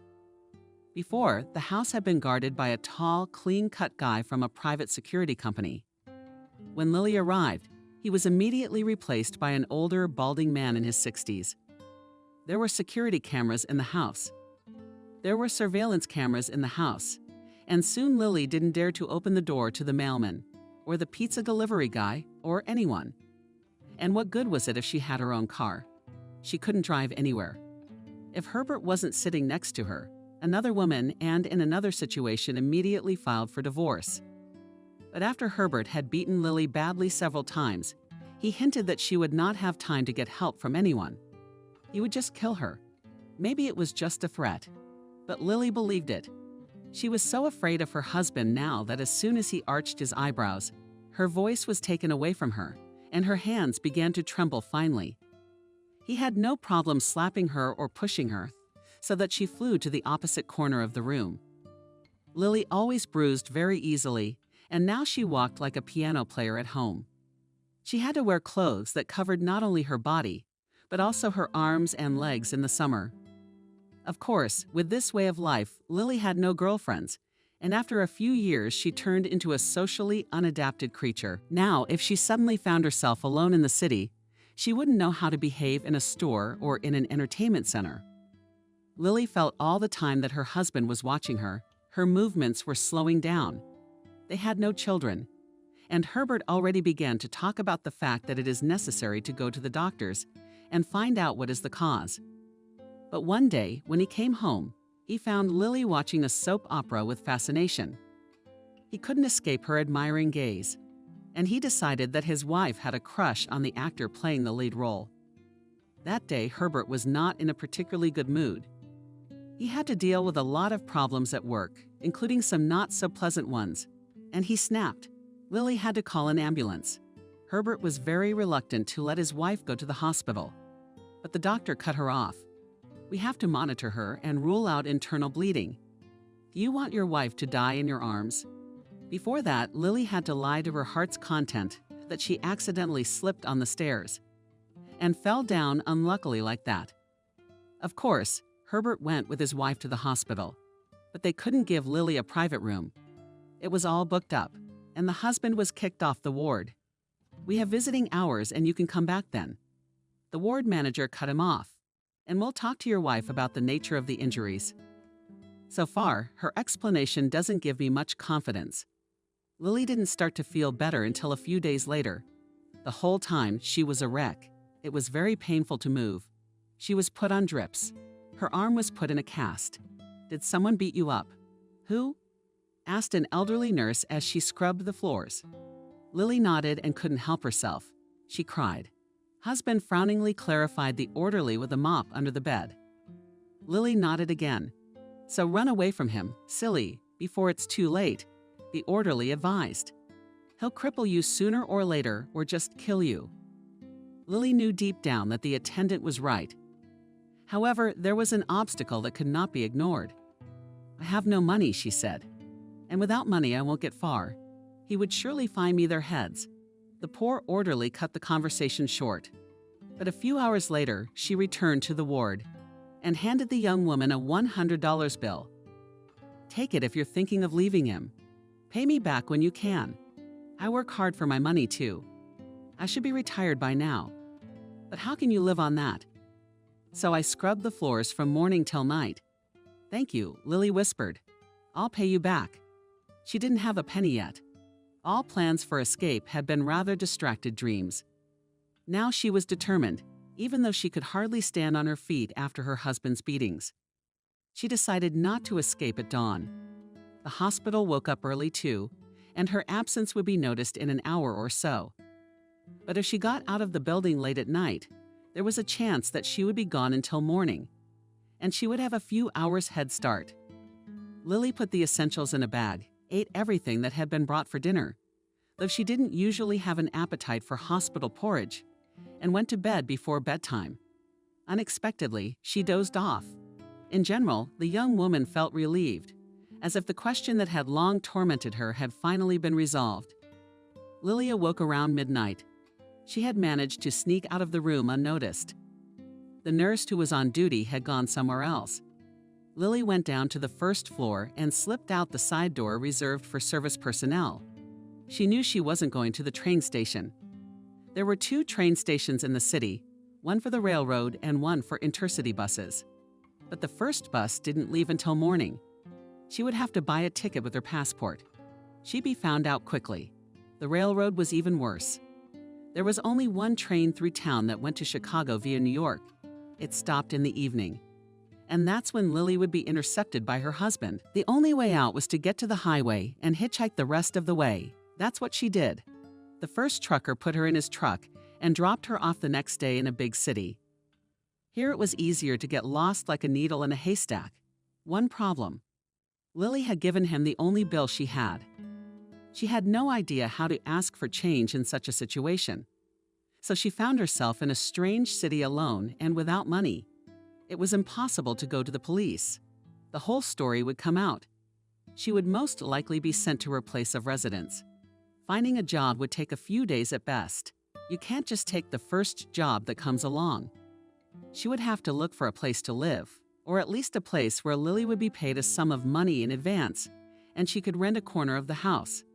All the next day, the young woman wandered around the city and read the advertisements posted on bus stops and poles. Her situation was desperate. Here they offer a place for a caregiver, but she has no phone number. She can't call and make an appointment, and she has no money to pay for the call and machine. And there's no address on the ad. And another suggestion: dumpling pilots are required, and there's even an address. But it's on the other side of town. And how do you get there? No trivia. A shuttle bus. They also offered a shelter for homeless alcoholics and drug addicts. The ad guaranteed a night's lodging, food, a job with a daily paycheck. But Lily hesitated. She imagined what kind of contingent would be there. She still felt very ill. Her arm ached, and she was dizzy with fatigue and hunger. Lily found some change in her pocket and decided to go to the store to buy at least some bread. She was out of luck. There were no cheap loaves left on sale, only expensive slices in cellophane. Nearby on the display case were different kinds of nuts, and Lily couldn't resist. Her hand reached out, as if the young woman remembered her childhood in the orphanage and David, who from time to time stole chocolates from the store for her girlfriend. But Lily is grabbed by the arm. The guard, about 5 years older than her, was a tall guy. "Come with me," he commanded. "But me, I'll put everything back. I haven't eaten anything in the hall yet," fed Lily. Without saying a word, he led her into the back room and told her to take off her clothes. Why? She was scared. "How do I know what else you've got in your pockets or in your bra? You women have such a huge anatomy. Get undressed. Or shall I call the police?" Burning with shame, Lily began to take off her blouse. It was very uncomfortable for her. One arm was in a cast, but she managed to pull the bra strap off her shoulder, revealing a tattoo of a dragon with a rose. "Stop," suddenly the guard said, and Lily noticed the change in his voice. "Where did you get that?" The last thing the young woman expected was for the guard to be interested in the tattoo. And this was stuffed a long time ago in the orphanage. She also said and regretted mentioning the orphanage. Now the guy will definitely think that she is a thief. After all, for the orphanage runs a bad name. Take the change. Good price for a couple of uneaten nuts. Lily almost cried. Sidey but at her the guard and hurriedly pulled out a phone. "Who are you calling?" Lily was frightened, but the guy didn't listen to her. "Mom," he said. When Mom was picked up on the other end, she seemed to have found herself. I've regretted putting my daughter in the wrong hands my whole life. Now I can already summarize and realize that my story is unconventional. The first time I got married right after the institute, but it did not bring me happiness. We had no children, but I had a niece, Doria. My older sister moved to France on a program to work there as a nanny. She left her only daughter behind for now. She told me she'd pick her up later. She called me and told me the Americans were so smiling. You left your own child to nurse ours, and Doria grew up quietly in our home. And now I had no doubt that she would stay with us for good. It's hard to walk in heels, especially if you're not used to it. It's true that not all heels are suitable for the habit. I remember when I went on duty at a printing house in another neighborhood. In high stilettos, only to go to the theater in them. I went home barefoot. I don't care if it's the main street. I don't care if they take me for an idiot. But what bliss! And these boats are medieval instruments of torture come to life. Most of all, I wanted to unscrew the heel and throw them in the nearest garbage can. But on such high, but stable, as on my black shoes, you can walk a lot and a long time. Last year, walking was the only thing that saved me from despair. A feeling that has no right to be. What do you mean it doesn't have a right to be? Any feeling that isn't evil is worth living. And to trample for the first time, breaking through the routine of everyday life and love, figuratively speaking, to step on it is not a foot. The routine was still that. Husband came from work and lay down. The dominant position was horizontal. It didn't matter what to watch, Village of Fools or How to Become a Millionaire. TV, good screen, big couch, soft comforts and snow. It does not matter to read a novel in the fantasy genre, studying along and across, or a primer forgotten on the table. Never mind sleeping or awake, but lying down, but not saying an extra word. Not participating in the life of the family at all. So I've always thought of myself as a single woman. Taking seriously for a friend this addition to the couch. The cushion didn't work, and there was still time for reflection, despite the external business. It's a waste. They say that physical work distracts from thoughts. Washing machine hums, hands rinse heavy snow under the blanket or peel potatoes, or wash floors on automatic. The head thinks and thinks. And in the end, neither from these endless affairs nor from the thoughts that do not leave neither day nor night. I want to sob and whimper, God, I'm so tired, and then lie down and die quietly.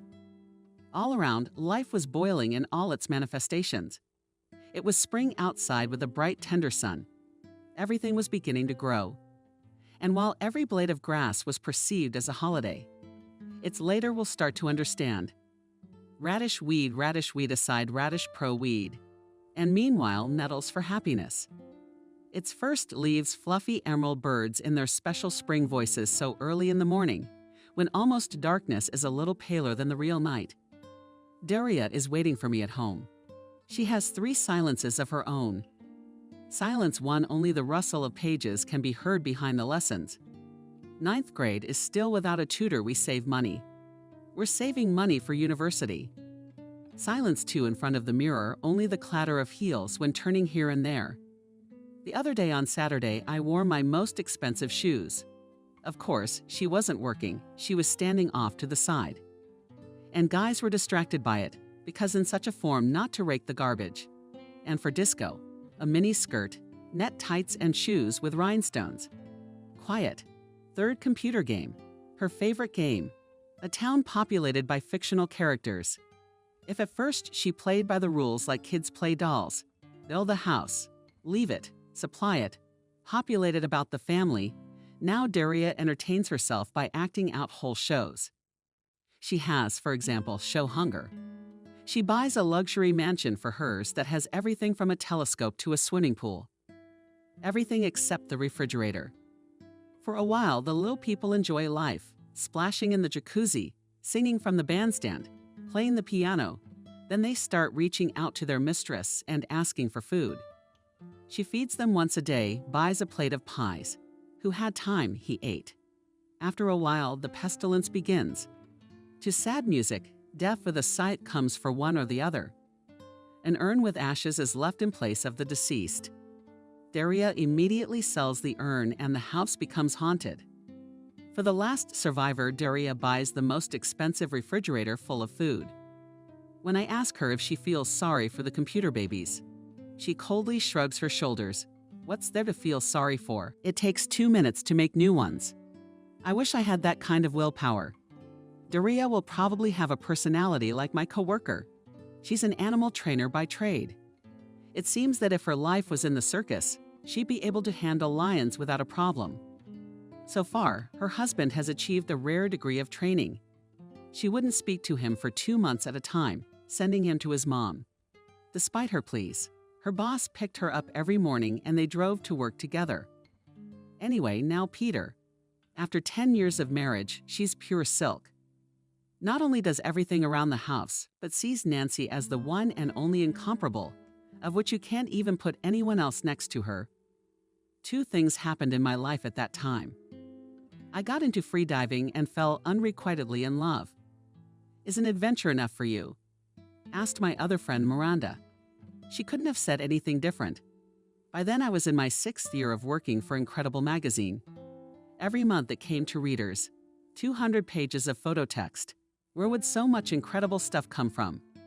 We were sent materials from all over the world.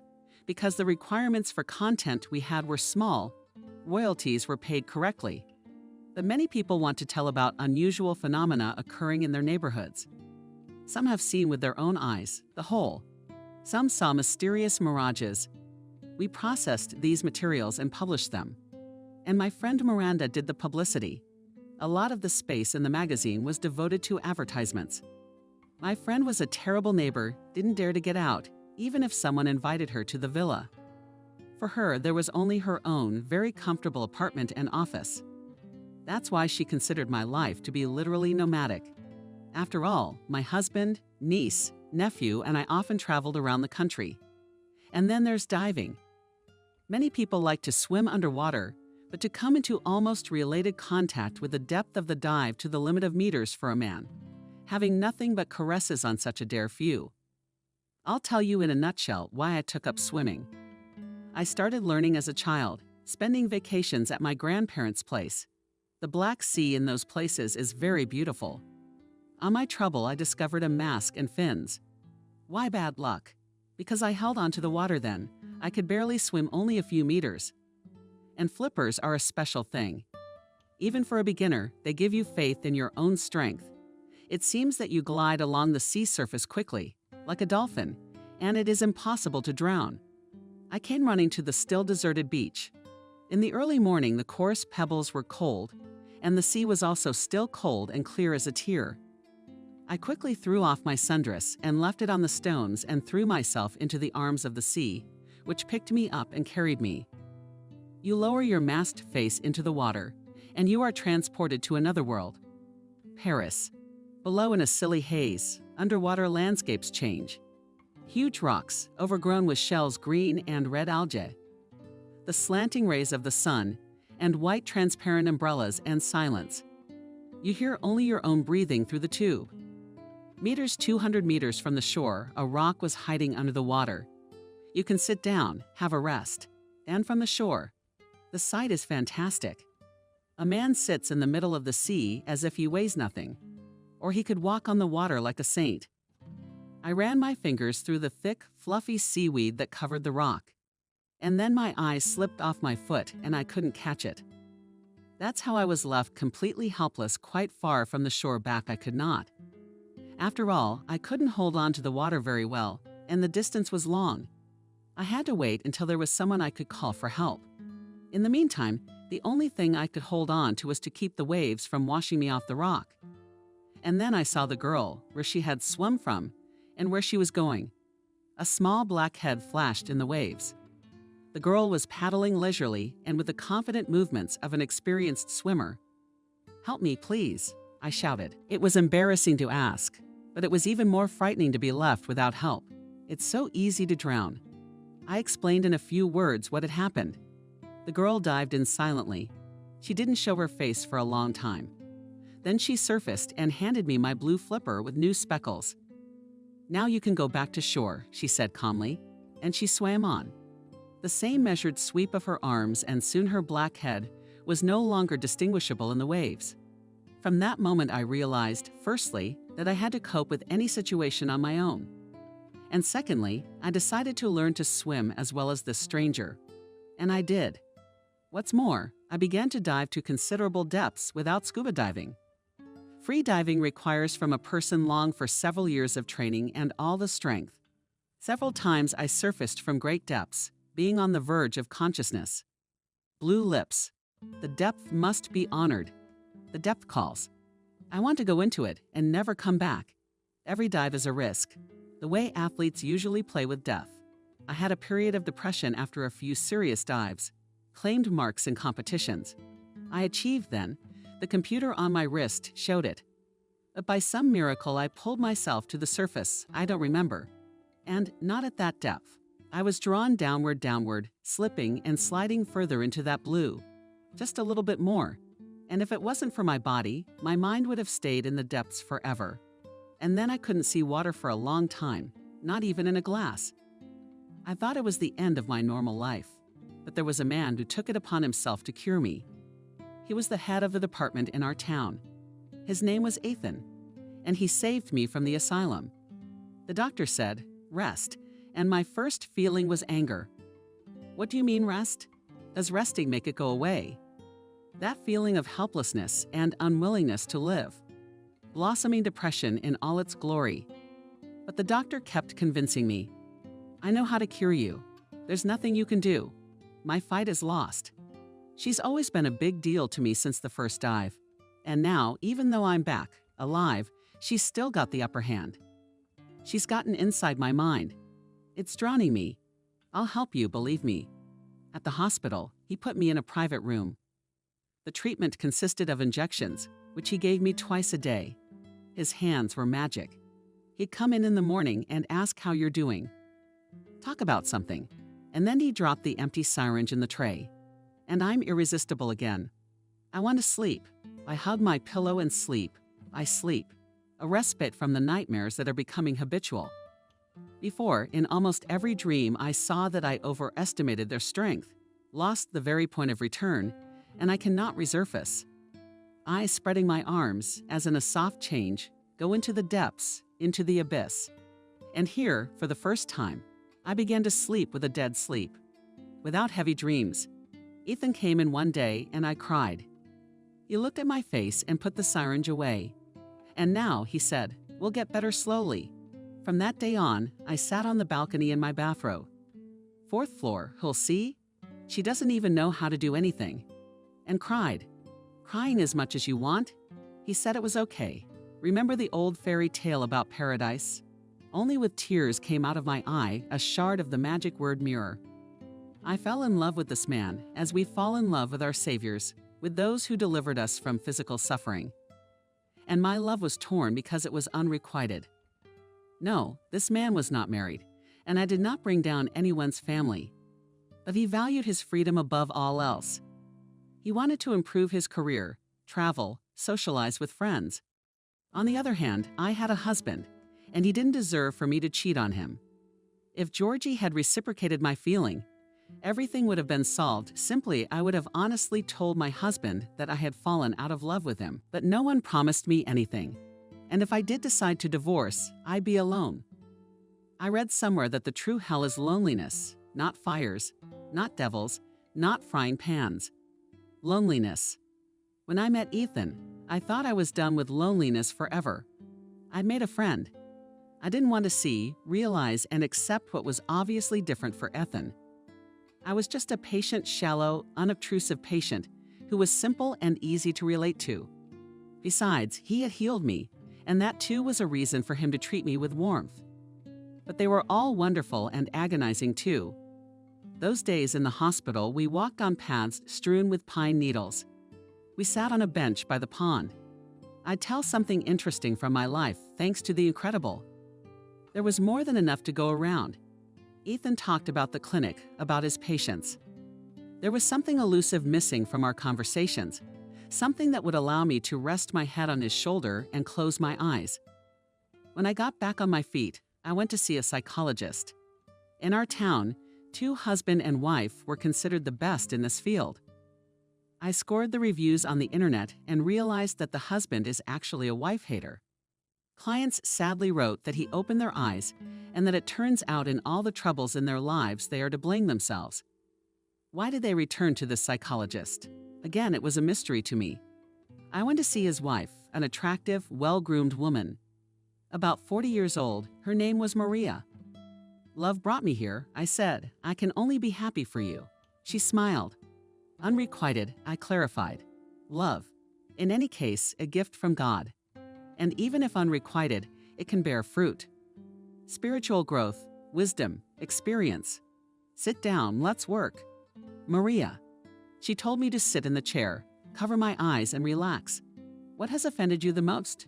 she asked, switching to you. I thought for a few moments. While Ethan was treating me, he was impeccably polite and attentive. That I was getting better. The treatment was over. It was time to get back to my life. He discharged me. I blew my nose like a little girl.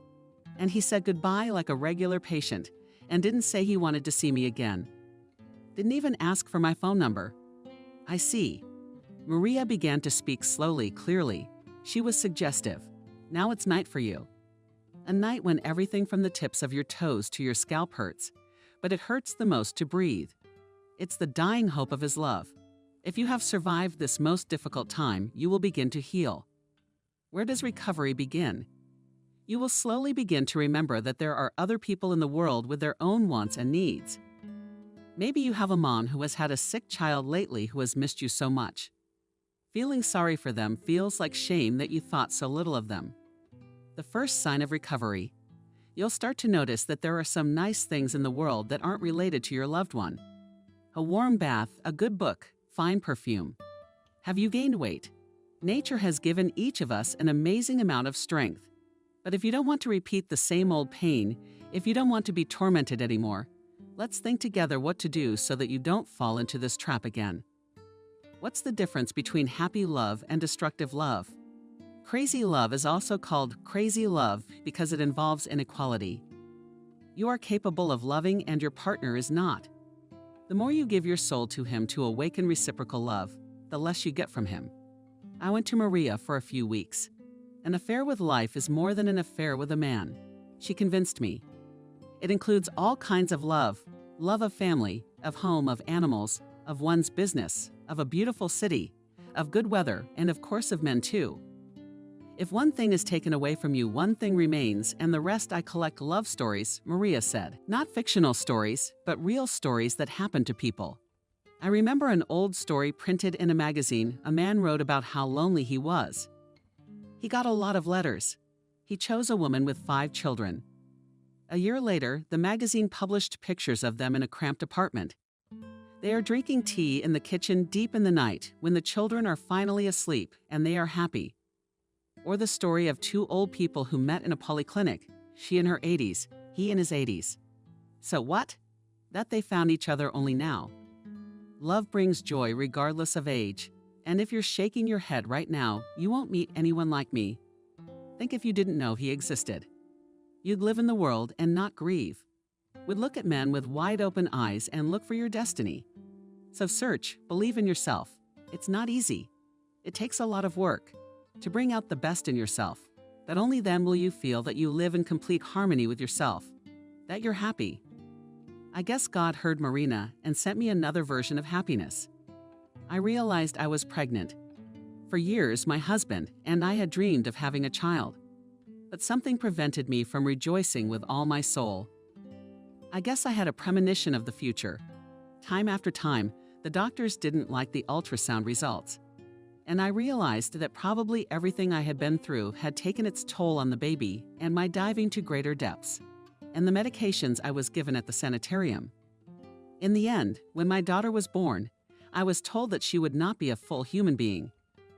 Everyone convinced me to give her up, from the midwife at the birth center to my husband. Have you found out you're not infertile yet? The doctors assured me, you'll take care of yourself. You will lead a healthy life and give birth to a normal child. Is this girl capable of destroying your family? Men can't stand living in a family where children are constantly sick with no hope of recovery. For a bitter minute, I agreed, signed a waiver to give up the baby. I was burning with guilt. I tried to find out something about my daughter at the orphanage where she'd gone, but they told me pretty quickly that the girl was adopted. She's hopelessly ill. I exclaimed. So some kind people found her. The headmistress shrugged her shoulders. They decided to make sure that the girl, the rest of her century, to live in good conditions. She didn't know my story and didn't want to get into it. My guilt was compounded even more. My sister finally obtained citizenship in Paris and took her daughter to live with her. Daria was leaving with enthusiasm. Young people love to travel. And fate brought Ethan and me together again. Ethan did not like holidays for the imposed obligation to have fun. He didn't like Christmas, especially not as a human being. This is not law-abiding Germany, where not only every visit is scheduled, but even every smile, gift, and candle burning. We have a hand here, a shoulder unfolded. And the fact that they invented these Christmas vacations in imitation of Europe, so it is a punishment in general. People simply consider it their duty to scroll through a month's family budget in the first 3 days. And what to do with the rest of the days? He doesn't know. And those who vacation in Courchevel are out of the question. They are few, and they have their own parallel world, which has nothing to do with the lives of ordinary citizens. And it's these ordinary citizens who become the patients of their department. This time they stayed with Jack and a recent medical school graduate. Of course, if Ethan had his way, he would have banned paid medical education. And to get it into the heads of some smart heads and lawmakers, he'd suggest that they and their relatives get their surgeries from the likes of Jack. But the sneaky part is that they would be treated by luminaries of learning.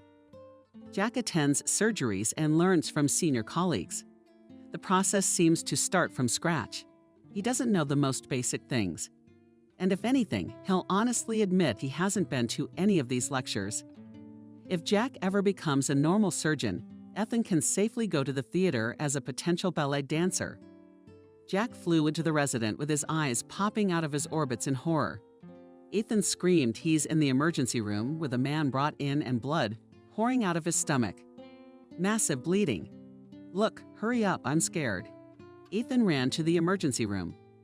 There, a citizen lay on a stretcher and quietly moaned, pressing his hand to his stomach. His plaid shirt was soaked with blood from massive bleeding. The casualty was perhaps a little too ruddy. Ethan lifted, tugged at its material, and saw that the citizen's stomach was mechanized. But the persistent odor of booze would have knocked anyone off their feet. Blood was pooling from a deep cut on his right arm and a narrow trickle dripped from his broken nose. The man opened one eye and, seeing Ethan, uttered, "Doctor, it was Alex who bottled me." The bastard hit me in the head, and then Jack stood next to him with his arms folded across his chest in prayer. Nurse Helen put a tourniquet on the man, and the sufferer was sent to the trauma center under his shirt. Was it too weak to look? Ethan Jack asked, walking down the corridor. But so much blood, so much blood. The future surgeon shook his head sadly, started cheerfully muttered Ethan, sinking down on the couch in the resident. It's 9:55 on the clock. Good if there are no major surprises and major surgeries, Assistant Jack wouldn't wish on an enemy. I'm gonna have to pull some of my coworkers away from the holiday table. I hate to do that. Ethan opened the refrigerator in the far corner, lurking, donated by one of the grateful patients, a bottle of Armenian cognac, 7 years old. If there's no emergency, at 12 o'clock he and Jack will have a small drink. In the corridor, the patients sleep quietly. In the meantime, Ethan has Jack make sandwiches. We should at least get a little something to eat while things are quiet. Jack hustles obsequiously. Deftly he sliced a clear slice of ham and stacked them on slices of fresh loaf. 2 scoops of coffee for you, as always. He asked respectfully, opening the can in the cafe. Ethan nodded and thought that Jack might make a good bartender. No sooner had Ethan eaten the first bite of his sandwich than there was a knock at the door.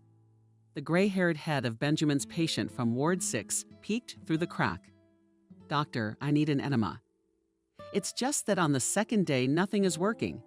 It's so hard." "All right, I'll tell you." "Nurse," Ethan nodded and told Jack to find Helen, who disappeared. Probably gone to her friend Kate. "Urology. You won't. You'll be giving your grandmother an enema yourself, he threatened. Jack, I don't know how to do that. He was scared standing in the doorway. You'll learn. Ethan encouraged him. 10 days ago, Benjamin was brought to the ward in the most serious condition 80-year-old old woman. As it turned out, she had eaten a guest and some lard, and she was twisted.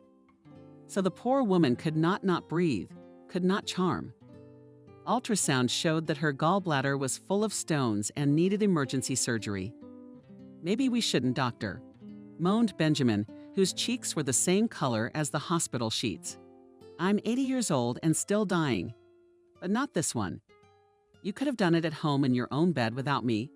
Ethan cut him off and told him to get the operating room ready. 3 days later, Benjamin was already shuffling down the hospital corridor and was taking a keen interest in life. During her rounds, she didn't miss an opportunity to ask Ethan if he knew anything about his marital status. That cute old guy from the room that was operated on a week ago? I don't see anyone coming to see him, Benjamin sighed. Perhaps he is a childless widower. Ethan suggested thoughtfully and saw the old woman's eyes brighten. Did I find it? Jack exclaimed, as excitedly as if it were the latest scientific discovery. Helen and Kate were sitting at our place. They were already celebrating. Ethan asked angrily. I don't know, Jack mused, but Helen had already taken Benjamin away. In the emergency room, an incredibly made-up girl in a scribe's coat was sitting in a 3 posterior position, complaining of a sharp pain in her right side. Said ER Dr. Andrew, most likely appendicitis. Ethan tells the maiden to lie down on the couch. With a slight movement of her shoulder, she threw her singers to the floor and found herself in the most unclothed clothes. Only a sequined bra and the same sparkling thong. What kind of masquerade? It's not a month. It's May. Ethan was surprised. Cigarettes. Behind the counter, the girl twisted right at work. The girl stood there. And what kind of work uniform do you have? Ethan asked innocently. It's not what you think, she said, embarrassed. I didn't think anything, Ethan said. I just assumed you were from the Walrus Society. We were invited to a corporate party to striptease, she explained. They promised to pay us well. When I was 100, I got a jolt of electricity. She put her hand on the bottom of her belly. The gynecologist was already looking. Andrew said hurriedly, in response to Ethan's questioning look, it's not their department. Jack stared at the guitar-shaped curve of the stripper's body. He seemed willing to study anatomy all he wanted at this point. Half an hour later, Ethan walked out of the operating room.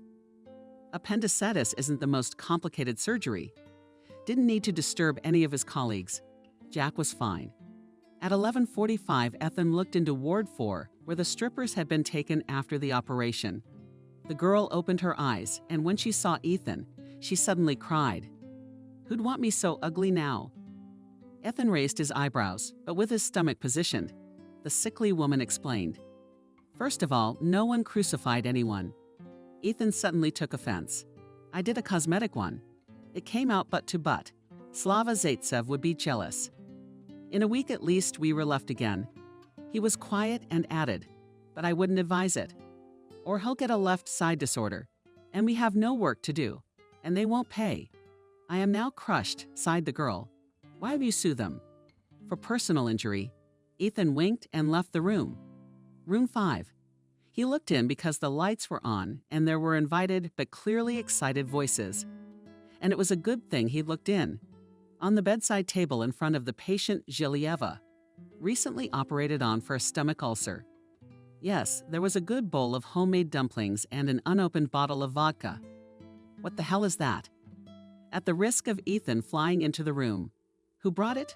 My wife? Confused, Zhiliev. He ate the feast. Asked Ethan, pouring cold sweat and pointing at the dumplings. Already ate. Zhiliev didn't have time to spell, pushing the bowl away. Ethan handed the bowl to Jack, who flew at Jack's scream and told him to immediately send everything to the food waste tank. And I'll personally give this bowl to your wife tomorrow, Ethan said. And the vodka, too, he added, grabbing the bottle. I'll explain to her what your wife would have been if you tasted all that. And who? Zhiliev was surprised. A widow of vodka, broth, kefir, Ethan cut him off and headed for the resident's room. There he found Vasilenko enthusiastically devouring hot dumplings. The clock read 11:55. Bon appetit, Ethan barked. Yes, I just tasted it. Jack excused himself and reluctantly went to throw away the dumplings. He and Jack had barely had a shot of brandy before a frightened Helen flew into the resident. Ethan, there's Santa Claus being brought in, shouted she. I didn't order it. Ethan was confused, unless it was to make Jack happy.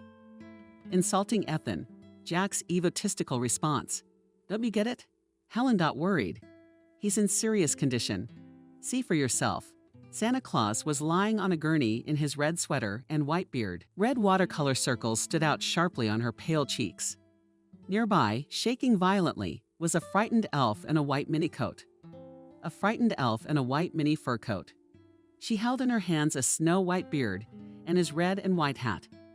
Since 6 o'clock we've been going on calls, the elfess explained confusedly. Children are happy, and parents are always trying to give them treats. And he has such a temper that he can't refuse anyone. I told him a long time ago that enough is enough, so he doesn't listen. Who are you to him? Ethan inquired, examining the patient. The granddaughter is an elf. Ah, that's me in the script. That's my wife. They decided to make a little extra work. Examined long ago. Last asked Ethan last year. He had chronic pancreatitis and needed to diet, and he broke it. Violated is an understatement, Ethan said thoughtfully. Santa Claus gave him a shot and put it in IV. An elven girl sat next to him and held his hand.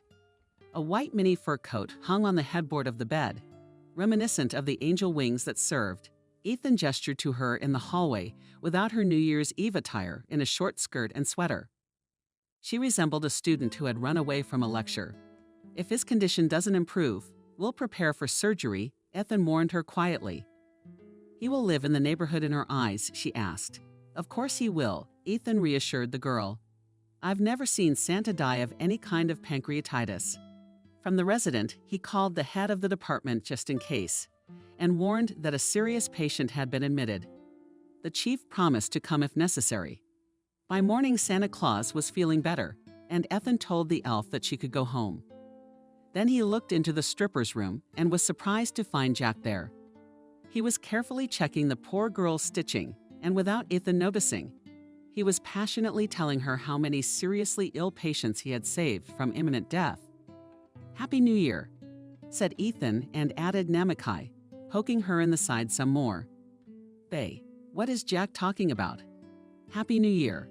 Turning in for his shift, Ethan thought that this time he had had a pretty quiet New Year's Eve shift, and then they'd bring me in with the same trivial appendicitis. After looking at those who were to take over the shift, Ethan took over the operation himself. It means a lot to the patient. He's in a lot of pain, and with a stranger next to him at the time, it's doubly scary. You don't know what to expect from him. But with Ethan, I always knew that everything would be all right. I remembered those days in the hospital as a blissful vacation. The shots were good for the pain. My favorite doctor came to see me several times a day, and I didn't owe anyone any chores either at home or at work. I had time to think things over carefully. I realized that my husband and I could exist in parallel without interfering with each other, that loneliness would be my companion probably forever. My hopeless love began to slowly recede. The pain dulled. Or maybe, on the contrary, the feeling became another deeper feeling. I no longer wanted Ethan for myself. I didn't want him to be my most important thing. Now I knew he was there and he was doing well. I was discharged, and in the spring, I found out I was pregnant. At the ultrasound, this time we went together with my husband. The doctor turned out to be a man, thin, skinny. They say he used to work in a maternity hospital. At first, if he had to help move a woman in labor on a gurney, the midwives called him James, and then they were convinced he couldn't do that kind of work. That's what James said. They're sliding the probe. I think we're pretty flat on the belly. Here's one heart, here's another heart, another head. What's that? I really disliked such questions during the examination and noticed how pale my husband turned. You will have twins, dear, said the doctor. Not 100% sure, but almost certainly. A boy and a girl. Outside, my husband took me under his arm. "See," he said excitedly, "this is fate. Instead of that inferior girl we gave up, she sends us 2 children at once. In such cases, they say that God gives with both hands." Suddenly, I ripped his hand away. "What if these children are not born perfect?" I asked. "We'll put them in good hands again. How can you and I talk about God? After all, maybe our girl grows up normal, pleasing her foster parents. We've been told that can't happen. You know what happens. Doctors make mistakes sometimes. And even if she's gone, we'll never know. It'll haunt me for the rest of my life." We didn't talk the rest of the way. I did give birth to a boy and a girl. I left my favorite dives. I didn't care about that anymore, except to the sea. We could sometimes get away with the kids, but the country was taking a turn for the worse. There was another crisis, and we bought a villa. If my husband thought that our twins are compensation received from fate for the child we lost, I thought that the new villa is compensation for the one that tormented me all my childhood and adolescence. Villa Mom was given when she was expecting me, and not just so on, and her friend who worked in the house, and repeated under a lying stone water does not flow. These plots of land knocked out Mom, and in the 8th month looked at a plot of clay, and in the road 10 minutes walk from her factory. And she cried. "Really?" said the father. "You know how we are here all arranged and became not only my parents, but all the factory workers. Happy owners of hell knows what, but their inch of land to build a garden city. My father built it in his own way. He said something very obscene on my tongue. For instance, he had a cellar in the cabin. You open the hatch and underneath is a square room 2 meters high. The empty one jumps out, and there is another hatch in the floor, and under it there is another such 2-meter square room, and again without a ladder. And there's potatoes, baths. I still don't know how my father got down there. Maybe he jumped down and pulled himself up on a rope with buckets in his teeth. But nothing's been stolen from us in a quarter of a century. Thieves opened the hatch first. They'd see it was empty, and they'd leave, disappointed. Once they could not contain their feelings and wrote on the wall of the cabin in big blue letters goat. That's what we've been calling it ever since. Villa, villas, goat. But kind of like Pippi Longstocking had a chicken. And my dad also raised chickens. He'd buy chickens, spread a few bags of millet on the floor, put a pot of water on the floor, lock up the house and leave.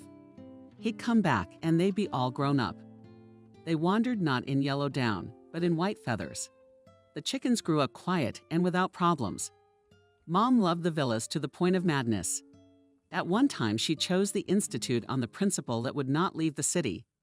And in the city was one polytechnic, and my mom, instead of going to any university biofaculty or agricultural, became an engineer. And for more than 30 years, she settled down in the design office. And so after a full day in the red-hot reinforced concrete thighs, Mom would break out in the evening, crushed and goat. She could graft 25 new branches onto one apple tree. She was chewed out, even sticking her dry sagebrush into the ground. Although around the plot allocated for summer houses were solid chemical plants, not caterpillars. Not even the worms didn't survive. After the factory emissions, probably the vegetables and fruits that grew here weren't useful. And if they were tested, they'd be off the charts in terms of different chemical compounds. But my sister and I grew up on it. The harvests, against all odds, were spectacular. Just a sea of strawberries and raspberries, pears, apples. We never had a car, and we had to carry the harvest home ourselves. So when I remember summer, I'd always have a bucket of cherries in one hand and a bucket of currants in the other. And with all that weight, a long walk under the hot sun to the bus stop. And my sister with bags with all sorts of strong carrots. And in the summer, we always turned off elevators and hot water. So we had to carry the crops up to the 8th floor. And here you are dirty, tired, angry. There's no warm water to wash yourself, and the crops still have to be processed. Such a quantity won't fit in the refrigerator. And without a refrigerator, it's lost. I remember my sister came in to make apple juice. I was juicing. It was bouncing and vibrating on the table. How much juice did you squeeze? It's bouncing and vibrating on the table. and everything's gingerly singing. And the walls and the ceiling, and my sister's all upside down. Even her glasses are splattered. And she curses in a way that would make the laborers rest. Where did that come from? And then my sister and I insisted and sold the villa. My sister hated it. I didn't like to work the land at that time either. A neighbor bought it to combine 2 plots. That's how much my mom's teeth cost at that time, which she had done in a private office. But the teeth were uncomfortable. They were more and more in the glass. And then our dog turned the glass upside down and ate the teeth. I didn't marry the children. In the summer, we now lived in a cottage where my little ones could run barefoot. It was good that they grew up alone. The neighbors had no children. But my daughter and son were not bored without peers. They had enough of each other, although the twins were born just 5 minutes apart. They were very different, Anna and Max. Anna, as they say, is a princess. She was always a terribly fidgety child, and to force her to sit still and do things quietly, I would pull out my wedding dress and put it on her. It seemed so unimaginably beautiful to Anna that she would freeze and be afraid to move. And she'd sit there for an hour or two. All so beautiful. She was not yet 2 years old when we went for a walk in the city center, and I took her to a wedding dress salon out of sheer wit. There was my dress on Flower Boulevard. Not the only one. My God, it was like a savage who had prayed for his crystal beads all his life, and suddenly found himself in a shop full of costume jewelry. Anna grabbed the 2 nearest dresses with a dead grip and howled, "Mine." We managed to take her away, only by promising that in another store dress even better. So my husband and I took her to several more stores and only then lured her to the bus stop. And then she howled all the way home for the hour we drove. And for Christmas we gave her her own dress, an airy princess dress made of white netting with stars and turnovers. It was a delight. It can't be told and can't be described. The trouble started when it was time to take the dress off. She was only 2 years old at the time. Time to eat and bedtime. So do we shake Anna out of the dress? And from then on, until she grew out of that outfit. My daughter's greatest happiness was to dress up as a princess. Max is different, completely indifferent to clothes. It's hard to convince him to change from dirty to clean. His main hobby is animals, anything from a butterfly to an elephant. Of course, my son rarely sees elephants, only when we go to the zoo. And it all started with the fact that being very young, my son was sick. He lay quite sick and miserable and asked for a rabbit. In case you didn't know, the only way to have fun with a fever is a rabbit. When I got my paycheck, I went to get a rabbit. Hare at that time in the city had when I ran a few stores and only in the last saw this creature. In the cage sat a rabbit dwarf, small white the size of a rat. I bought it, brought it in. Max, of course, was in complete delight and was afraid to breathe on him. In the morning everything was fine, but in the afternoon the rabbit fell on its side and lay down. Only the whiskers move a little and he snores a little audibly. We call the vet. They say bring, but it is clear that the hare to the hospital will not reach the hospital. Max is squatting nearby and wipes off his cheeks. Here's large fenced.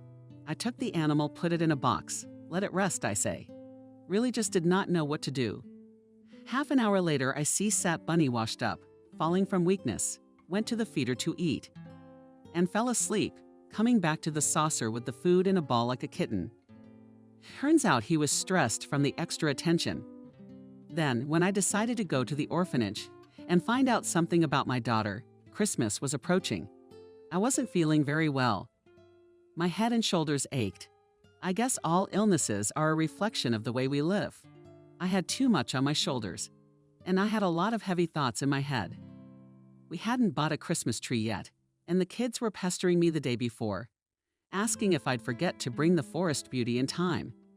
And on that day, our employee said that Christmas trees for journalists would be free of charge, and the national park had already allocated them. They were brought, and they are lying in the garage. You can take them. I'm off. I am glad that the epic of the previous year will not be repeated. We almost got screwed then. At first, there was a wild quantity of Christmas trees, and they were sold everywhere. The market was like a lumberyard. And then either it turned out that the trees were not quite legal, or the traders lost hope of selling the goods and left. But a few days before Christmas, there were no more trees, neither live nor artificial. And Anna and I stood in the middle of the market, looked at the dirty snow with vicious needles, and thought that all the first year without. And then, as in Soviet times, comes a woman and whispering asks you a Christmas tree together with us overestimated, still unfamiliar father and daughter. And in the dirty, empty barracks, they had 2 trees on the floor. One still looked like a Christmas tree, but the other had 2 branches, one at the top and one at the bottom. And we carried this fir tree with a stick.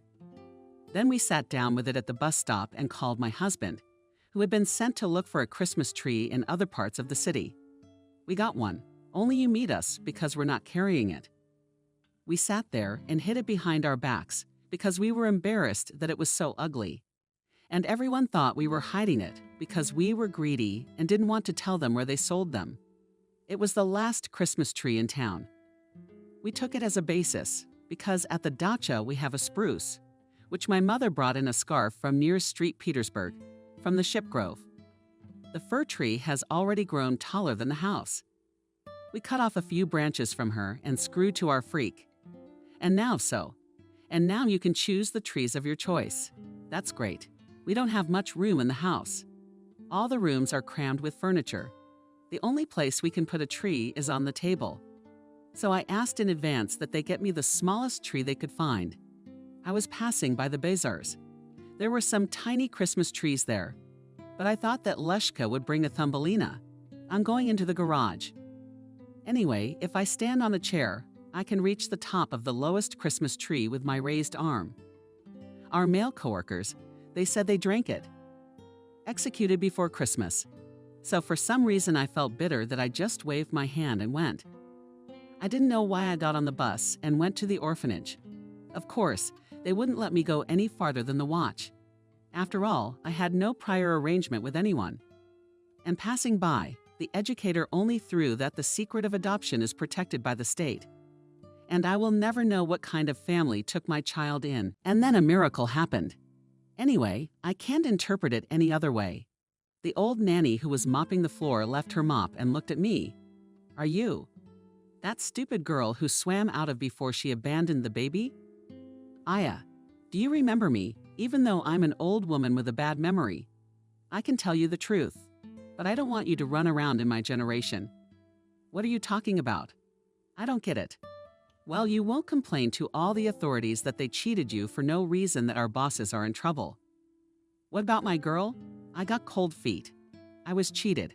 She's dead. Your daughter is alive. The nanny squeezed the rag and wounded around the mop again. She's grown up all right. Not even sick at all. Only nobody took her in and adopted her. She grew up in these walls. She finished school and moved away. Where to? I guess I couldn't control my voice at that moment, because the woman on watch looked back at us. I don't know about that. You didn't give her a name, did you? If you gave up on her right away, why are you crying? It's too late now. Her name is Lily. Maybe she's married now. I was already crying. I would have come to my senses. I would have taken her. That's why the nurse said that different moms come here and make scandals. And our teachers have been beaten up. That's why we try to say that their children are no longer here. How am I gonna find her now? And here's a clue, she had a boy. And once they ran away from the orphanage together to a tattoo parlor, they beat a dragon and rose on her shoulder. They'd fought a lot, then the teachers. But she didn't remove the tattoo and probably wears it today. It's a hard life here, Mama. In winter, we barely managed to get the boiler room repaired. There was a glacier in the bedrooms, and our headmistress doesn't catch mice. The kids complain that they're cold, and she said get a second blanket. At home, I did not answer the questions of my husband's children. I lay down and turned my face to the wall. I could not imagine what my girl had become, because I had hardly seen her. For some reason, I remembered my own youth. It was cold in our dormitory at the university, too. In my first year, in September, I lived alone in our local room. The students were sent to work on the collective farm, and we were left to clean the classrooms and the dean's office. I remember evenings when, having collected from all 5 beds green and blankets with crimson stripes around the edges, I folded under them with my teeth and warmed my hands over the electric stove. The stove was illegal. Cooking was supposed to be done on the only 3-burner electric stove on the floor. Only one of the burners could bring food to a boil. And you could not turn away, move away, go to get onions, salt. Everything was stolen from the pot. A piece of chicken, half a raw potato, so half a raw potato. Yesterday's applicants, we were still children. We had to get used to the fact that for potatoes we had to go to the market, to the other end of the city, and we would not see milk at all. Because bottled milk in stores is bought up in 2 hours, and bottled in the evenings you can get only in the outskirts of the stores. And if someone from the dormitory wanted to make mashed potatoes and began to sip potatoes, he was snidely asked if you have milk. Usually the potatoes were just mashed with water and butter. What we ate then? In the morning we thinly sliced onions and poured mayonnaise on them and put them on a piece of bread. In the evenings we cooked chicken soup and occasionally from the scholarship allowed ourselves to go into dumplings. It's expensive, variable, but it's still crowded because the dumplings are delicious. We stand at the tail end. The lines are long. From time to time the cook comes over to them and we see what they hold in their hands. If it's mitten-sized, we hang it up. The line sighs disappointedly. If it's a colander, it's a sit-down. And those who are first in line now will get their portions. And me and my girlfriend will be at a table in a dark corner. You pour in your plate on the smoking dumplings.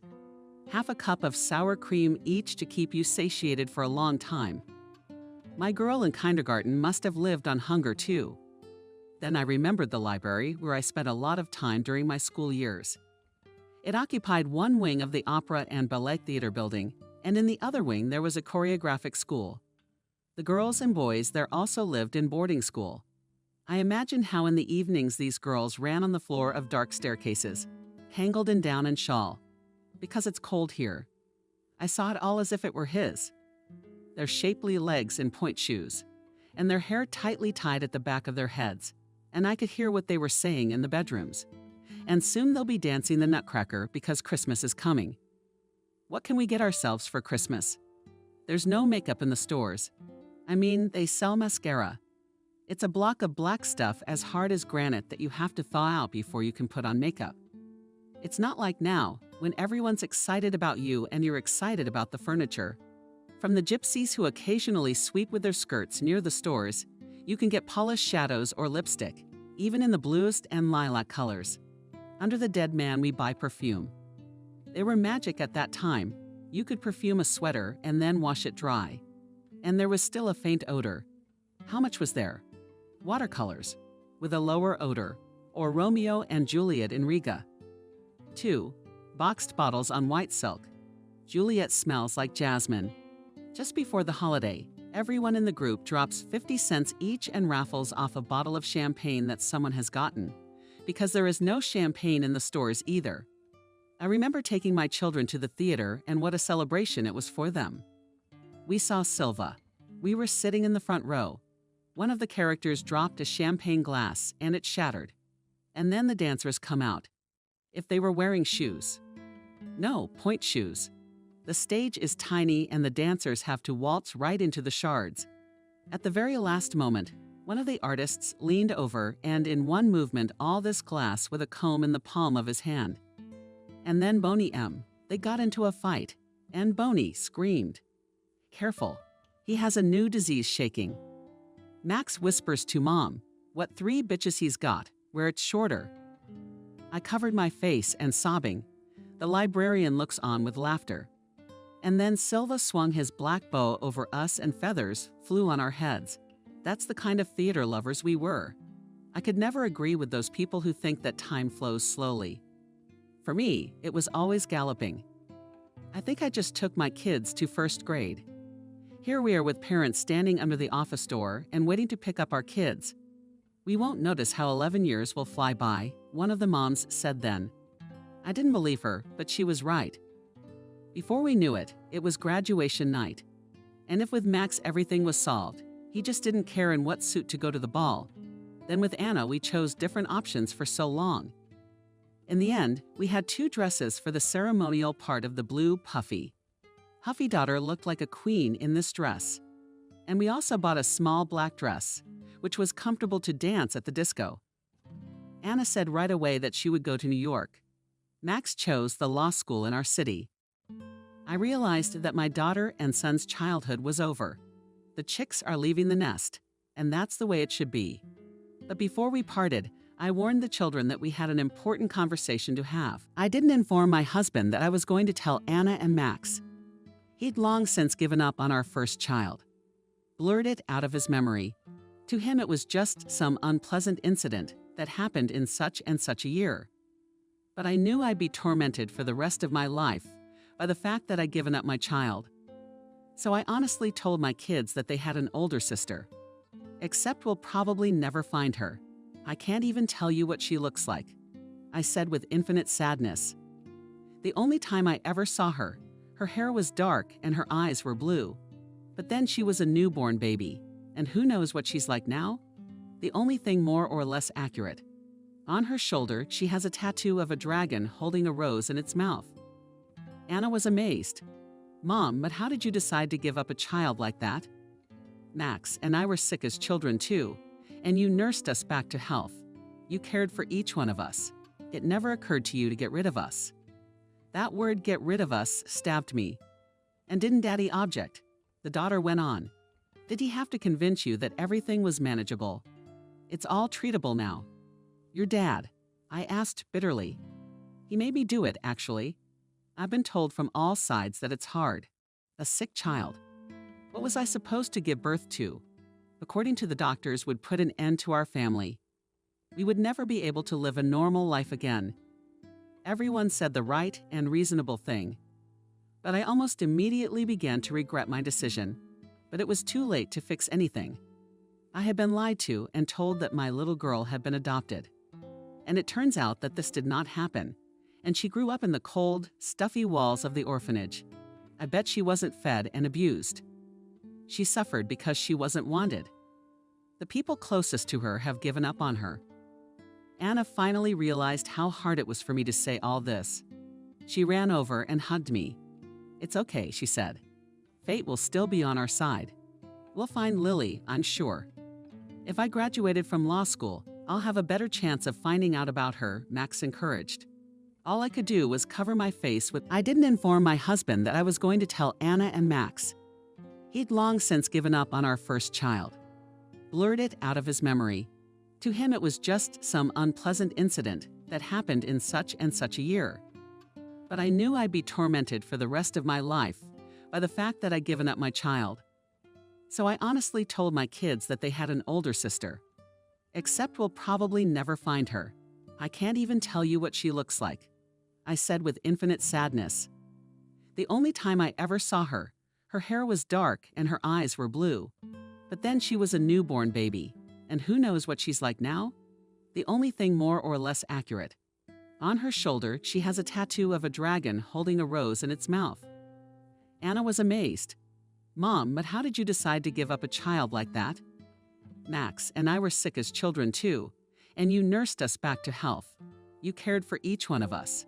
It never occurred to you to get rid of us. That word "get rid of us" stabbed me. And didn't Daddy object? The daughter went on. Did he have to convince you that everything was manageable? It's all treatable now. Your dad, I asked bitterly. He made me do it, actually. I've been told from all sides that it's hard. A sick child. What was I supposed to give birth to? According to the doctors, would put an end to our family. We would never be able to live a normal life again. Everyone said the right and reasonable thing. But I almost immediately began to regret my decision. But it was too late to fix anything. I had been lied to and told that... So he rammed into an old 8. But it was the dead driver who was found guilty of the accident. Allegedly, he should have given way. The young son of a wealthy family paid for the funeral. That's how he got off. The second case was about the same. Drunken officials on a motorboat went for a walk on one of the islands and managed to crash into an inflatable boat with a whole family in it. A father and mother and a child. The head of the family was injured, fell overboard, and his body was not found until several days later. The officials got away with it. The motor driver received a suspended sentence, and again the dead man was found guilty. Allegedly, he'd been drinking and failed to yield the right of way. "Can't be an investigator anymore," Max said afterward. "I'm doing my own research. I know who is to blame in this or that case. And the blame falls on completely different people. That's enough. I quit. And my son went to work as a security guard in a store, even though it didn't pay much. And the profession of security guard became, to put it mildly, not prestigious. Max still hasn't gotten married, even though my girlfriends tried to match him with their daughters. And I don't insist that my son rush to have a family. Let it happen in its own time. And I divorced my husband. I just couldn't take it anymore. The loneliness of being alone together. We had completely lost understanding of each other, and what filled my soul with bitterness did not touch him at all. At the registry office, we were persuaded to delay our decision. You've lived together for so many years. Do you really want to be alone now, when old age is already staring you in the face? Your children will have their own lives anyway. Would you be able to support each other? We heard you, but I insisted on a divorce. We split the apartment, got a 2-bedroom for our 3 and little family. The son took his father's side. They were always close. And now I have my own corner in the former dormitory. A 10-square-meter room with a tiny hallway. On one side of the bathroom, on the other, a kind of kitchen, a cubbyhole, which can hardly fit one person. But the center of the city opposite the stores. Next to the park and the second floor. I'm getting ready for old age. I won't have to climb stairs if the elevator goes out, or walk far for bread and kefir. I've resigned myself to the fact that I'll live out my life alone. Suddenly Max called me and almost shouted into the phone, "Mommy, she's found. The girl with the dragon and the rose." Lily sat idly in the back room. She was sure that nothing good would come of her attempt to sneak a few nuts in the store. Most likely, the guard would call the police and she would be fined something. Her name will be on the police report. Sooner or later, Herbert will find her, and when he does, he'll force her back into his house and beat her half to death, and a restraining order. The guard didn't say another word. He stood in the doorway of the back room and was definitely afraid Lily would get in somewhere. Sometimes female voices called out to him, but he just waved them away. And half an hour later, a middle-aged woman came into the little room. She was very pale and looked at Lily with her eyes, a shaken person. The last thing she looked like was an angry shopkeeper, and Lily didn't know what to think. "What's your name?" asked the woman. Lily gave her first and last name. After all, there was no point in hiding them. The woman flinched slightly. "Are you married?" Lily wanted to answer was, but the woman did not wait for those words. "You had a different maiden name." Hurriedly she asked, and when Lily named her, the stranger covered her eyes. "Did you grow up in an orphanage?" she said in a tone of assertion. "How do you know?" Lily wondered. "We need to talk. Max, please see that no one enters this room." The woman sat down on the chair the guard had placed for her. She was quiet for a few minutes. "I don't know where to start," she admitted. "We could do a test. I guess that's what it's gonna take. But I'm pretty sure I'm your birth mother. You may never forgive me. I can already see that life hasn't spoiled you, but you me. If you're not hard right, you'll regret it if you don't do everything you could have expected, Lily."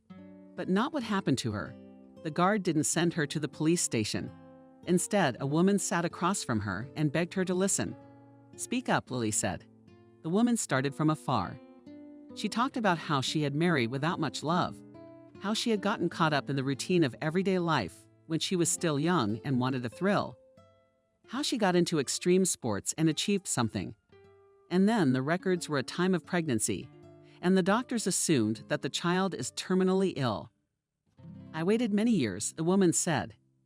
"If it is impossible to correct the mistake, then at least to find you and apologize. My husband and I committed a betrayal, and we betrayed a defenseless child, so it is impossible to justify us. Then we had normal, healthy children. We raised them. Max, your brother, Anna is married and lives in New York. My husband and I recently separated. What he and I did was forever between us. So now I'm alone. And if there's anything I can do for you." Lily was silent. She was confused and didn't know what to say. "Your life has been very difficult." The woman still kept her eyes from her or shrugged her shoulders. But of course, there is not much fun in an orphanage, although children can find something good in any environment. Don't be so hard on yourself. As you can see, I grew up in spite of everything, got an education. I was even on my own 2 feet for a while.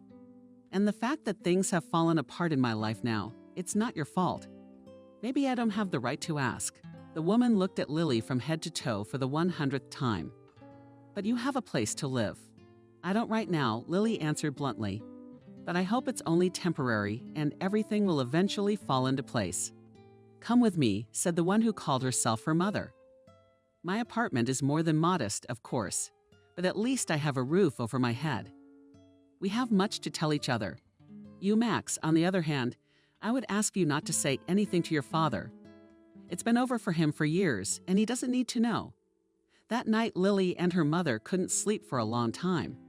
Her mother had fed the girl enough, laid out a cot for her, and put fresh linen on it. But they talked and talked even though the hands of the clock ran far past midnight.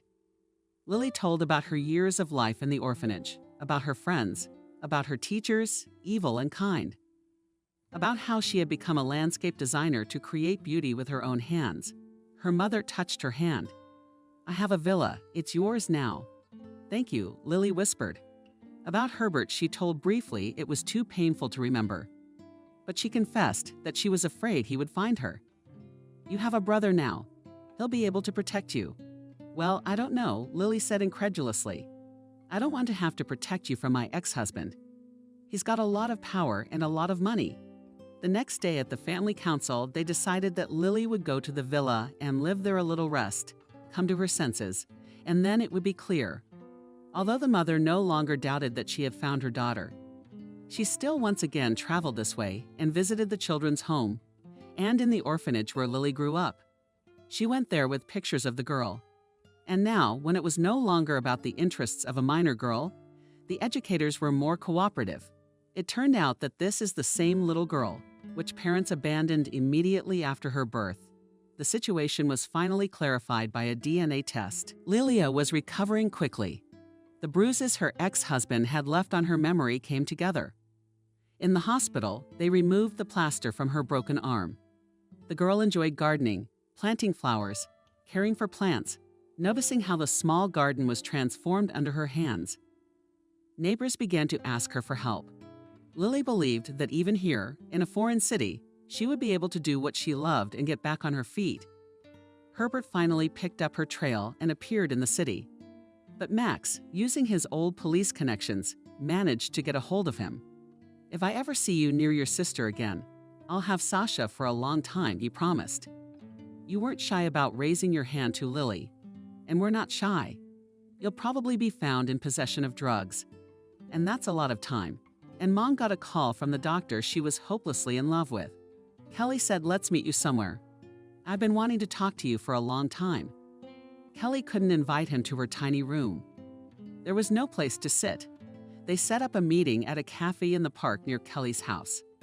It was a rainy and cold day, and it suited the woman's mood. Until now, her rare encounters with Ethan had been like a drug of happiness and hope at first, and then he'd be gone for months, if not years.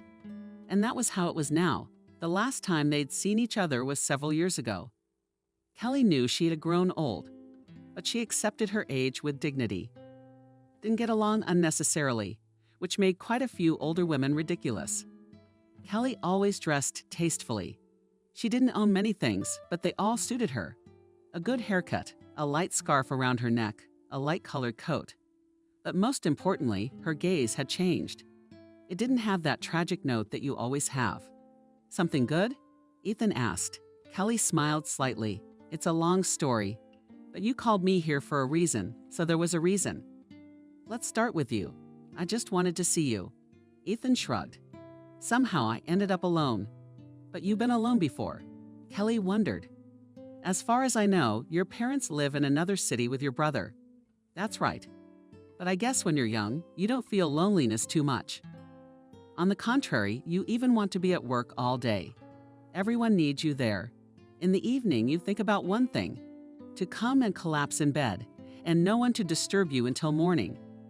But time goes by and things change. I'm almost out of surgery now. Hospital entry is as bad as conspiracy in the royal household, and my eyesight is failing. It's time for eye surgery, so that's the end of my youthful enthusiasm. Now I come home after a day's work like everyone else, and there are nights when I don't feel like going home. I know I'll be greeted by dark apartment windows. I've had a lot of patients, but you're the only one who's ever asked me about me.